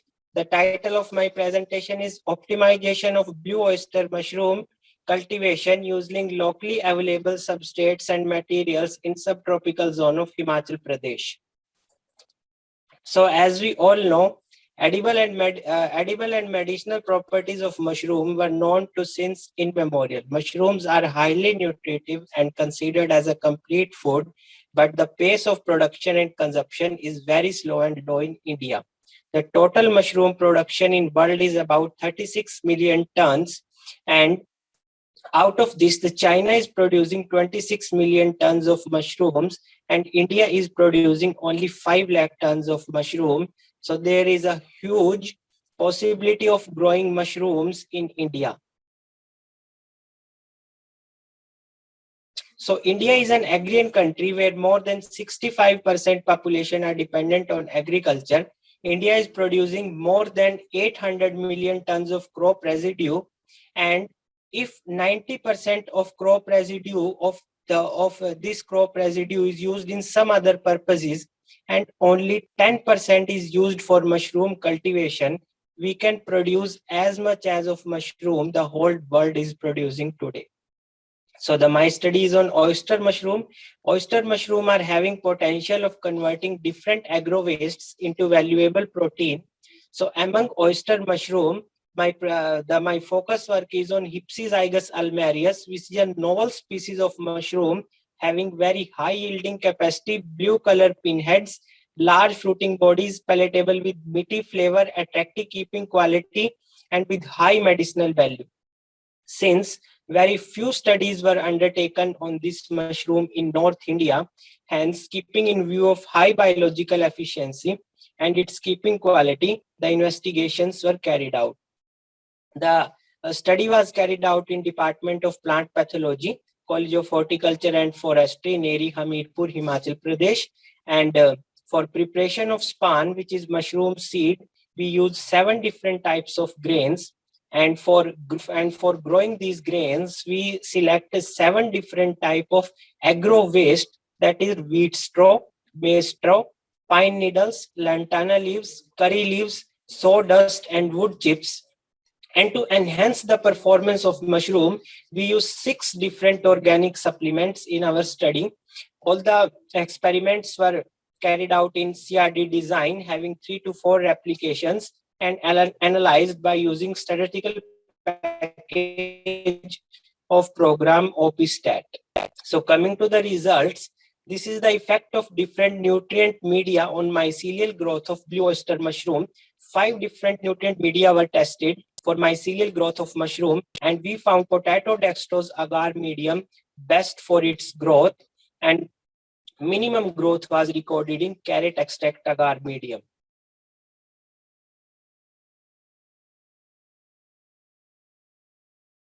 Nutrient media for biomass production of Hypsizygus almarius.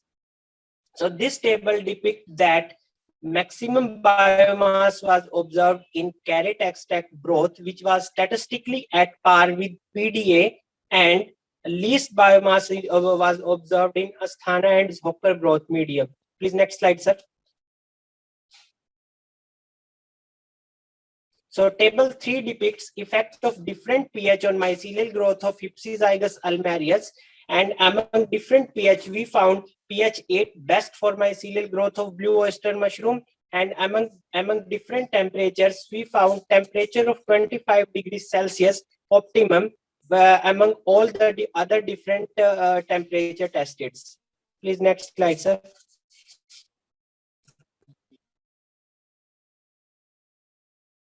As I already told, we had prepared the span of this particular mushroom on 7 different types of grain, and among the different types of grain, we found bajra grain span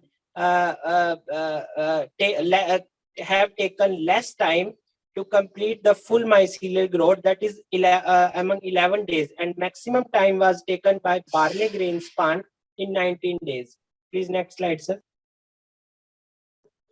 These grains were tested on 7 different types of agro wastes, and among all the parameters, we found wheat straw as a best substrate for growing this mushroom, while one or two factors like stipe length was maximum in case of pine needle, and cap diameter was maximum in case of maize straw.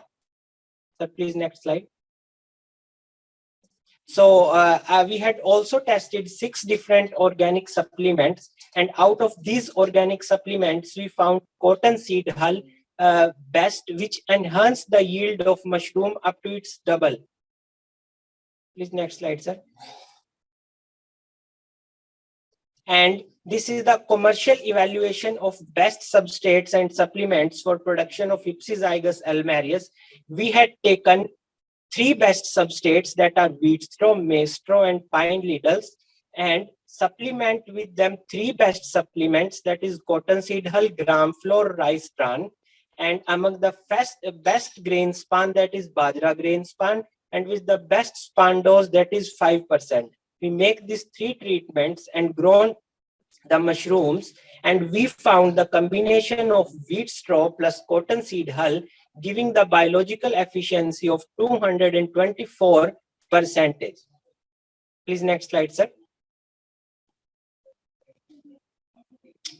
These are the pictures of 3 best substrate. First one is wheat straw, then maize straw, and then pine needles. The first picture is depicting the span-run period, second is pinhead initiation, and the last one is full flush. Among this, we found wheat straw substrate as best substrates. Please next slide, sir. So coming to the conclusion, I already told you that among the best nutrient media testes, we found PDA best. Among the biomass, we found carrot extract broth as best. Among the pH of 8 and temperature of 25, bajra grain spawn proved to be the best. And wheat straw followed by maize straw and pine needle as the best substrate, and cotton seed hull followed by the gram flour as the best treatment. So in commercial cultivation of this mushroom, wheat straw supplemented with cotton seed hull at the rate of 10% spawned with bajra grain spawn at the rate of 5% proved to be the best in terms of all production parameters. Please next slide, sir.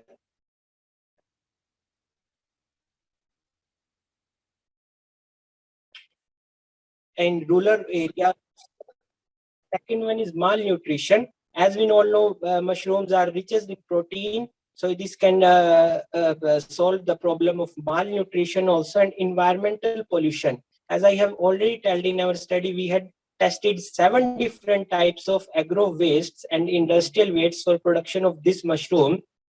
So this can solve the problem of environmental pollution also. So by concluding this, Ipsizygous almarius is a new species of this mushroom, novel species of mushroom, which can prove to be the future food for next generation. So in last, I would like to thank you, and for thanks so much for your kind attention and all. Thank you so much, sir. I am Mansi Raul, student of College of Agriculture, Baramati. So the topic of my presentation is strategies for sustainable agriculture in Maharashtra. I have written this paper under the guidance of Mr. V.B. Patil, senior agriculturist, who is a senior agricultural scientist. So, introduction. Agriculture is the backbone of the livelihood security system of nearly 700 million people in the country, and we need to build up food security on the foundation of homegrown food. This is quoted by M.S. Swaminathan. Agriculture is the world's largest industry, which employs 1 billion people's livelihood for 3/4 of the world's extremely poor people. 50% of the Earth's habitable land is occupied by pasture and cropland, providing habitat and food for numerous species. Agriculture is an integral part of the Indian economy, and agriculture production, which is economically viable and does not degrade the environment as compared to the other industries, needs to be explored in more sustainable ways. So the purpose or need of this, what is the need and the purpose? The increased global food insecurity reduced income, and disrupted supply chain due to the COVID-19 had an adverse impact on the socio-economic conditions of the agrarian community all over the world. To overcome the natural disasters and knowledge gap in the agricultural sectors, serious thought for substantial measures is needed. Thus, agriculture needs to be practiced in more sustainable ways as farmers are stuck with traditional and conventional methods, specifically in Maharashtra. So the objectives of my paper are, firstly, to analyze the quality and productivity of crops per unit area. Second, to examine the various climatic changes and conditions with respect to the crops. Third, to study the challenges and suggest strategies for sustainable agriculture. Fourth, to study need-based crop research for a good harvest. Fifth, to examine the water availability and energy availability. Sixth, to improve the socio-economic status of the farmers by making them aware of the market availability. So here I address the challenges faced by the farmers of Maharashtra. Maharashtra has varied agroclimatic zone broadly classified as heavy rainfall area, assured rainfall area, and rain shadow zone. Only 18% of a crop area is under assured irrigation, while 82% area is reliable on monsoon rains. Hence, there is a low quality productivity of crops per unit area. The major crops of Maharashtra are cereals, pulses, and cash crops with a limited area under fruits, oilseeds, and spices. The state lacks fodder crops too. The soil disparity in the region has decreased the yield.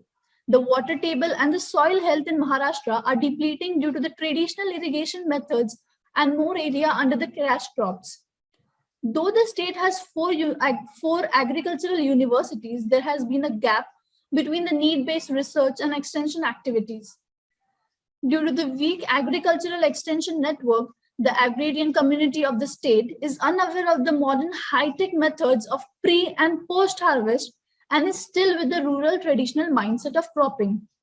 The inadequacy of marketing and processing facilities in the rural areas and the deficit finances from banking sectors to have an adverse effect on the agricultural income. So I have come up with the strategies for sustainable agriculture. But before that, I would like to define what is sustainable agriculture. A sustainable agriculture is one which depletes neither the people nor the land. This is quoted by Wendell Berry. So sustainable agriculture is farming in sustainable ways, meeting society's present food and textile needs without compromising the ability for current or future generations to meet their needs. Dr. John E. Eckert, Extension Professor at the University of Missouri, offers his views of sustainability. A sustainable agriculture must be economically viable, socially responsible, and ecologically sound. So here are some strategies for sustainable agriculture in Maharashtra. Firstly, doubling the income of farmers. To increase the crop productivity per unit area and the income of farmers, there should be crop shifts according to the climate change, soil fertility levels, and textures. In Maharashtra, there is need to increase the area under various fruit crops, oilseeds, spices, and fodder. Along with the agricultural production, the farmers in Maharashtra need to work on agri-allied businesses like goat rearing, sericulture, apiculture, and agroforestry crops. The pockets of Maharashtra, namely Vidarbha, Marathwada, Konkan, and North Maharashtra, have a lot of scope for crop shifts.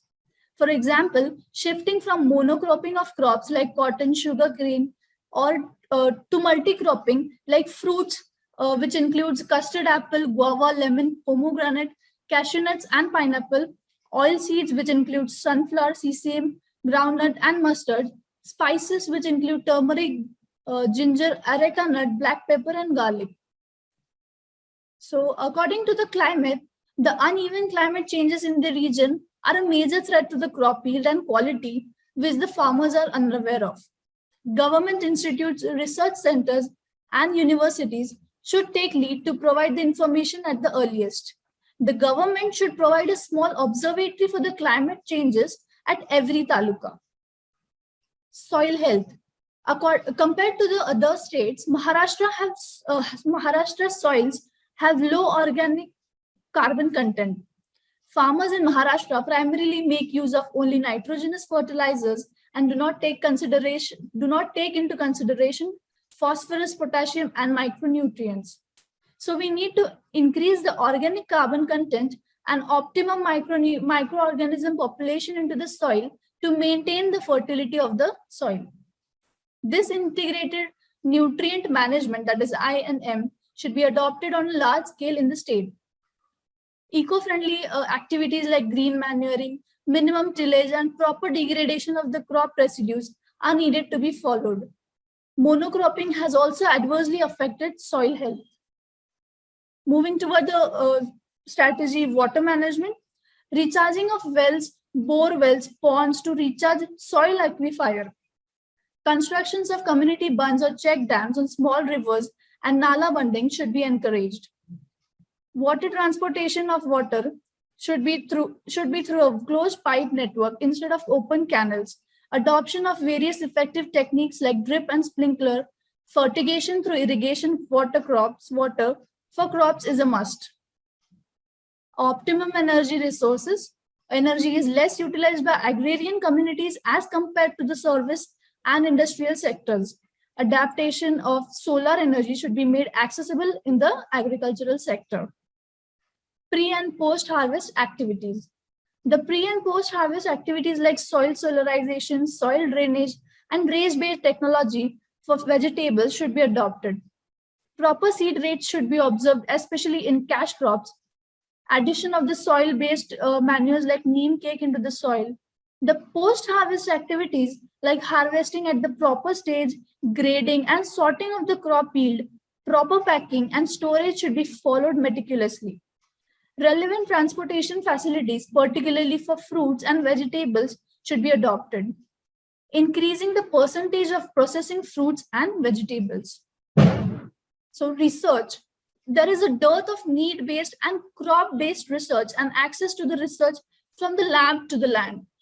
The research of agriculture should emphasize high yield and pest disease resistance.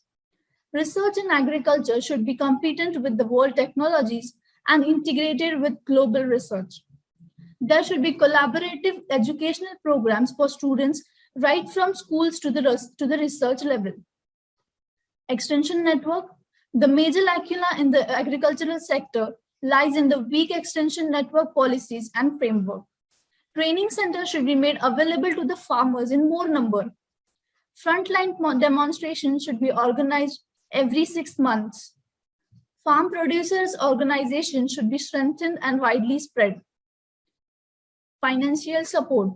As of today, the financial support is given to the farming community by NABARD and cooperative banks only. However, the government of India has directed the other nationalized bank to support finance to the agrarian community, which has not been received by the banks successfully. The entire land is mortgaged and for a minimal amount of loan. Misutilization of agricultural loan funds for personal needs. Special advantages and monetary funds should be introduced for the organic farming. Coming on to the infrastructure and infrastructure facilities. Proper road facilities, rodent and fungus-proof go-downs, reefer vans for transport, sale spots, shop reservations in urban areas should be made more available for the farmers. Financial support for establishing the polyhouses should be provided by the government. So the conclusion of my paper is that this paper attempt gives a closer look at the need to have intensive studies on the various aspects of farming communities. Sustainable agriculture is gaining importance and is being accepted in the mainstream of agriculture by researchers and educators across the globe. The growers, consumer laborers, and policymakers are showing their interest in sustainable agriculture as it addresses many environmental and social concerns along with the innovative and viable opportunities. Thus, Sustainable agriculture research needs to be encouraged and design an outreach educational program to the agriculture production systems. Thank you. From SRM Institute of Science and Technology. I am there as a research scholar and my field of interest is computational economics. So in this paper, I am trying to focus on the post-COVID economic crisis that India is currently facing. So the title of my paper is Reviving Economy of Post-COVID India. Abstract. COVID-19 pandemic that we all have facing nowadays, it is not like some other pandemic that the world has witnessed. After 2009 financial crisis that hit the USA, this financial crisis is one of the deadliest that ever happened in the global era. And obviously, for India, it is not an exceptional. India has faced the GDP negation, and the GDP has dropped to around minus 20s, which is lowest in terms of every aspect. With the GDP negative, the present study also aims to suggest steps to revive the India's economy to 3I principle that I am going to suggest. What is 3I principle? Innovation, incubation, and investigation.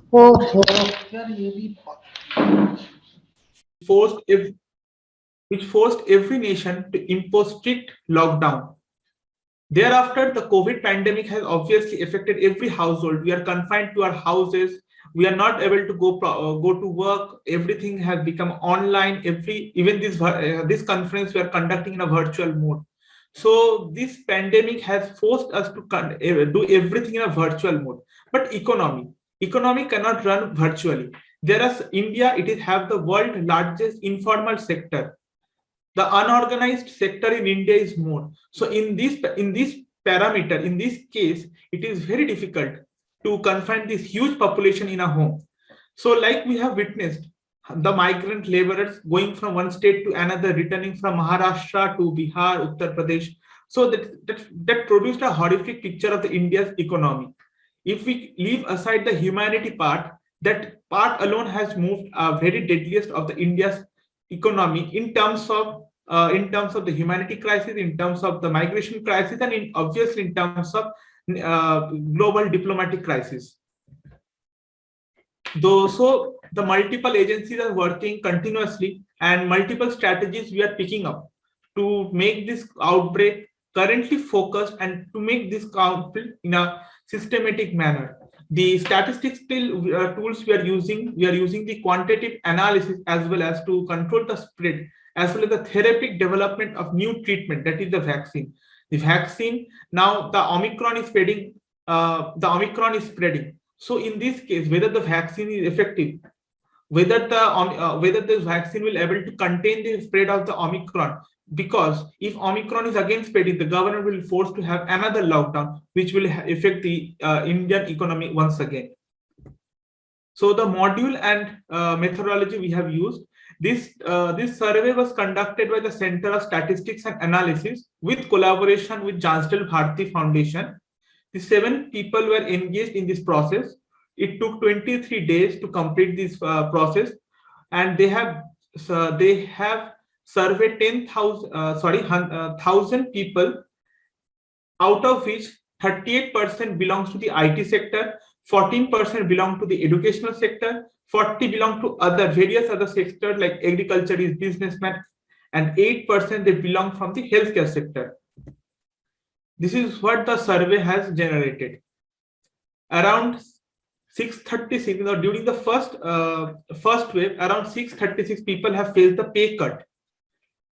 212 people have lost their job, and the bank loan, 109 people face the problem of getting the loans from the bank. And during the second wave, 542 people have faced the pay cut, 198 lost their job, and bank loan issues 91 have faced. This is completely based upon the data based on the survey that we have conducted. So this gives a very horrific picture of the current crisis that we are facing.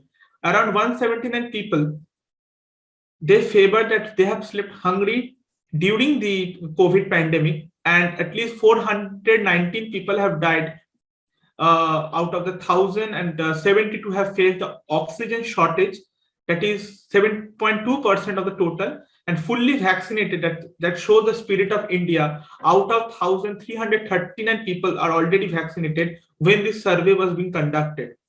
So 987 out of 1,000, they believe that the government should give some kind of aid in the sense, if you are providing money in the hand of people to spend, then only the economy can run. You cannot understand India by sitting in the AC room. You have to go to the market, you have to visit the places, you have to go to the villages. Then only you can understand the present economic situation of India. Like, if there is no cash in the hands of the common people, and they are unwilling to spend this amount, they should get certain extra credit, so that they can use those amount to be paid. So the increase in the tax slab also, it is one of the vital steps that the government of India should adopt. And infrastructure boost, obviously the present government of India, they're boosting the infrastructure. Currently, they have inaugurated so many highways in Uttar Pradesh, as well as the various parts of the country. The Jawahar, they are currently Jowar International Airport that they are making in the Noida. So the infrastructure, the government is going in the right direction by providing the infrastructure boost in the infrastructure sector. And yes, obviously the government should focus more on the R&D, research and development. The model is always, I was focusing, one cannot understand India's economy sitting inside AC rooms. So we saw the greatest recession in our history, and the new job opportunity should be created by investing more in the infrastructural upliftment. This pandemic blow adds to the burden at the time when a bigger part of the workforce also saw the wage reduction and the job losses. The IT sectors, the healthcare sector, the agricultural sector, all have faced some kind of pocket losses. So the extra credit should be given in this part. So coming to the informal sector, yes, it is a very important and a vital step. We should formalize the India's economy. The time has come to organize the unorganized sector that consists of around 51% of our total economy, and their contribution in the GDP is, yes, obviously it is not counted. The vulnerable sectors like agriculture, tourism, like tourism sector, all the tourist spotted like Himachal Pradesh, Uttarakhand, Kashmir, and Northeast. So all the tourist spot, they have undergone the lockdown. They saw massive crunch in the economy. Vulnerable sector, they are the part of the vulnerable sectors now. So without the proper guidance, that sector may diminishing quite often and quite in a near future. So tourism sector, they must adopt the 3I principle. So the 3I principle: investigation, incubation, and innovation. First, we should understand the problem. We should focus on the investigation. What is the problem? Then what is the solution? That is innovation. What is the solution to that problem? Then we should incubate the idea. Incubate means to give the proper solution to this, to give the proper incubated, hibernated position, so that those ideas can erupt, so that ideas can bloom up and the problem will be solved. So that's all for my today's presentation. Thank you. Akash, sir. Yes, sir. Very good evening. Myself Sudesh. I'm from Kerala. I'm actually a development communicator who has a wide interest in environment, agriculture issues. So here I'm going to talk about Kaipad organic rice, how Kerala's own GI tagged rice variety is now, being something which is indigenous, and it is actually, very nutritious, and it's very popular. It's getting, kind of highlighted of various reasons. I have studied more on practices and challenges. Actually, I have only put a gist because there's a lot of information related to it. I went to these places that are in North Kerala, which is based, people who are out. So the study was more focused on understanding the practices and challenges related to this GI tagged rice. It's called Kaipad rice. I looked at 3 locations in Kerala, which is Kannur, which is in Kozhikode, and one more area where, I looked at how Kaipad rice have been, been produced as an indigenous rice, which is more, agriculture, oriented, is in saline water, which is more, looked at as a, rice fish, farming system in northern Kerala. My study was oriented in northern Kerala, which is in Kozhikode.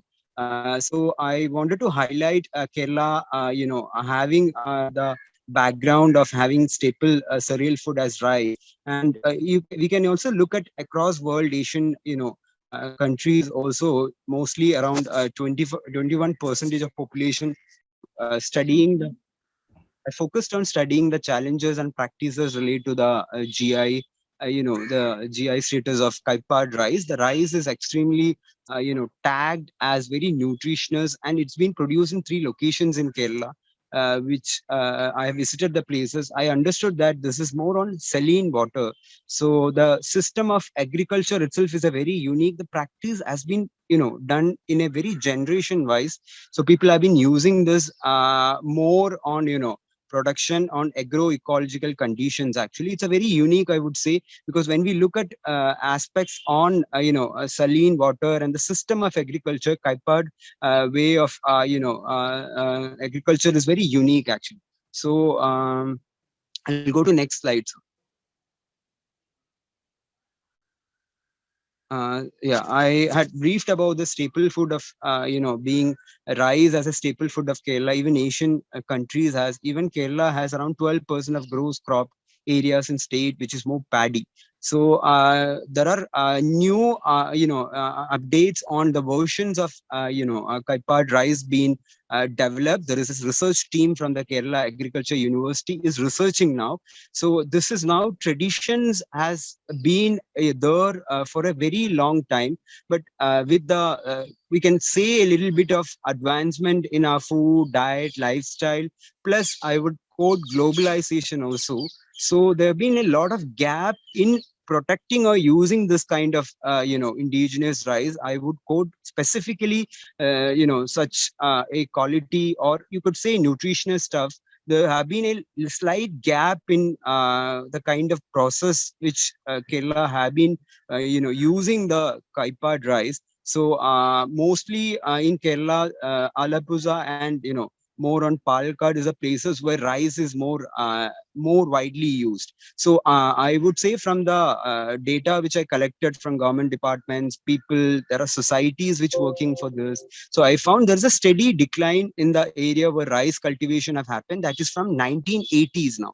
So we are now in 2021. So last few years there have been extensive, initiatives from the agriculture department.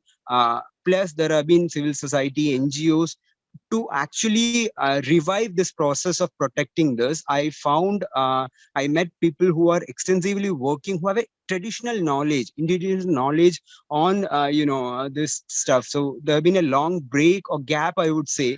So field being salinity prone, where the organic rice is produced, is something I found very much of integral importance actually. So I'll go to the next slide.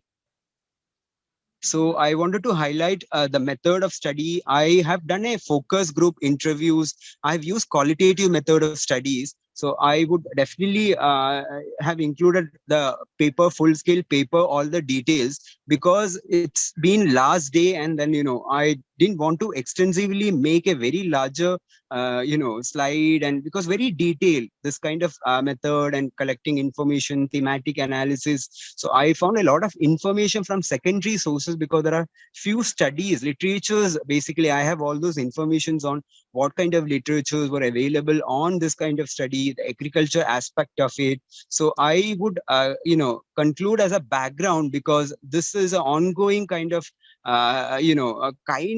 my connection with this, because I would present what are the recommendations and scope for this, concluding, because currently this is a time where we collecting few more informations on this. So I would conclude saying that this indigenous rice farming system of northern part of Kerala, this is very exclusive, we're organic oriented. Nowadays, organic is a very key word even across the country, because organic is something which is most important for a good, you could say holistic living. I would say highly nutritional value, because I found many researchers from Kerala Agriculture University who are actually working on these aspects of Kaipad rice. So I found this is something which had a gap. That is something which my study have highlighted. There is a gap. There have been cultivation which has actually reduced from 1980s. Actually, I have started studying from last few years, because that was going as my passion. So I found formation of government agency, which is actually the agriculture department, and multiple agency is actually working on this. So my area of study was basically in Kasaragod, Kannur, and Kozhikode. This is the area where I looked up informations on how the GI tag, because across the country there are GI tags for multiple aspects. My study concludes saying that the Kaipad rice has an extensive integral role in living as an individual or as a state. So I would conclude saying that there will be gaining more importance for this agriculture practice actually. Importance of educational inclusion through ICT. Abstract. The main objectives of the research paper in the present scenario context is the convey the experience of the educational through ICT. Having one of them is generating a quality education for all students of the quality of freedom of the abilities, therefore offering the right of participation through the colleges of higher education institutions.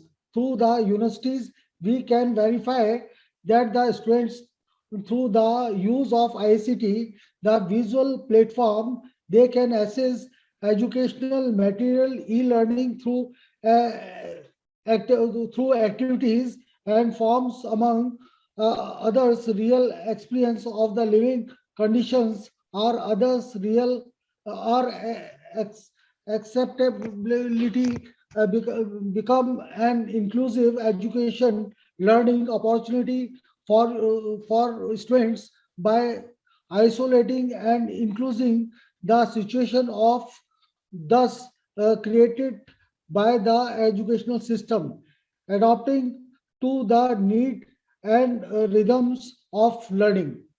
We can highlight by the main findings of this work an open and positive attitude.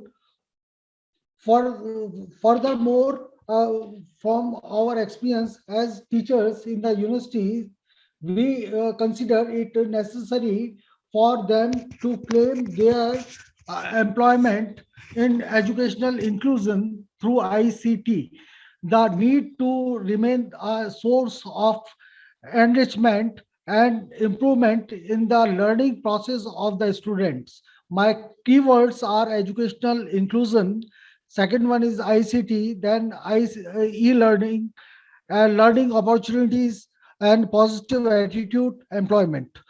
Yes, these are all my keywords in educational inclusion through ICT, e-learning, learning opportunities, positive attitude, and employment. Thank you so much for everyone, especially for the organization committees. I am Dr. Ajay Kishan Tiwari. Thank you, sir. Hello. Thank you so much. Very interesting. Thank you, Professor. Thank you, madam. I am really grateful to you. Any question, madam? Timely your presentation. I want to thank the organizer of this World Conference on Economic, Business and Agricultural Development, and supported by Research Culture Society and other agencies. In this session, we have got almost 6 papers and papers from agricultural development was talking about sustainable agricultural development, how we can maintain the soil culture, how we can grow nutritious crops like mushrooms.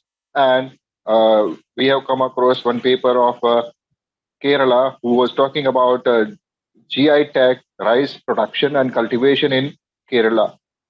Apart from that, we have got papers from different streams. A paper from a person from Hungary has quoted about distinguished competence and its relationship with the farm competence and how it is going to be utilized by the small and medium enterprise to develop themselves and grow in the developing economy.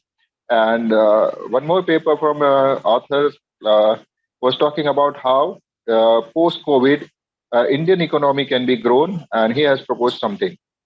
So all in all, we have got various good papers, and my submission is that such kind of an platform is giving researchers to share their research findings, and by this means, people are going to know that what are the areas of development is taking place, and one want to take it further, they can take it further also. So I want to congratulate the organizer for keeping this particular kind of a conference on a regular basis and making all the researchers across the globe to join us and make their research sharing on this particular platform. Thank you all. Thank you so much, Nehal sir, for your valuable words. On behalf of World Conference on Economic, Business and Agricultural Development 2021, National Academy of Agrarian Science of Ukraine, Europe, National Research Center, Institute of Agrarian Economics, Odessa State, Agrarian University and Research Culture Society, I would like to conclude this session number 6. Thank you all. We are very grateful for your presence with given time and efforts. All the registered participants and participants who joined today in this event. All the participants have 18 more days left till 31st December 2021 for paper or article submission for the publication in conference special issue. Publication process will start after all selected article papers converted as per the standard publication format. Participants, presenters will receive e-certificate till 17th December 2021. Hard copy of certificates and proceeding books after 20th January 2022. And online publication tentative dates are 10th January 2022. Thank you so much. And validation session will be started in just 2 minutes. We are just starting the validation. So please be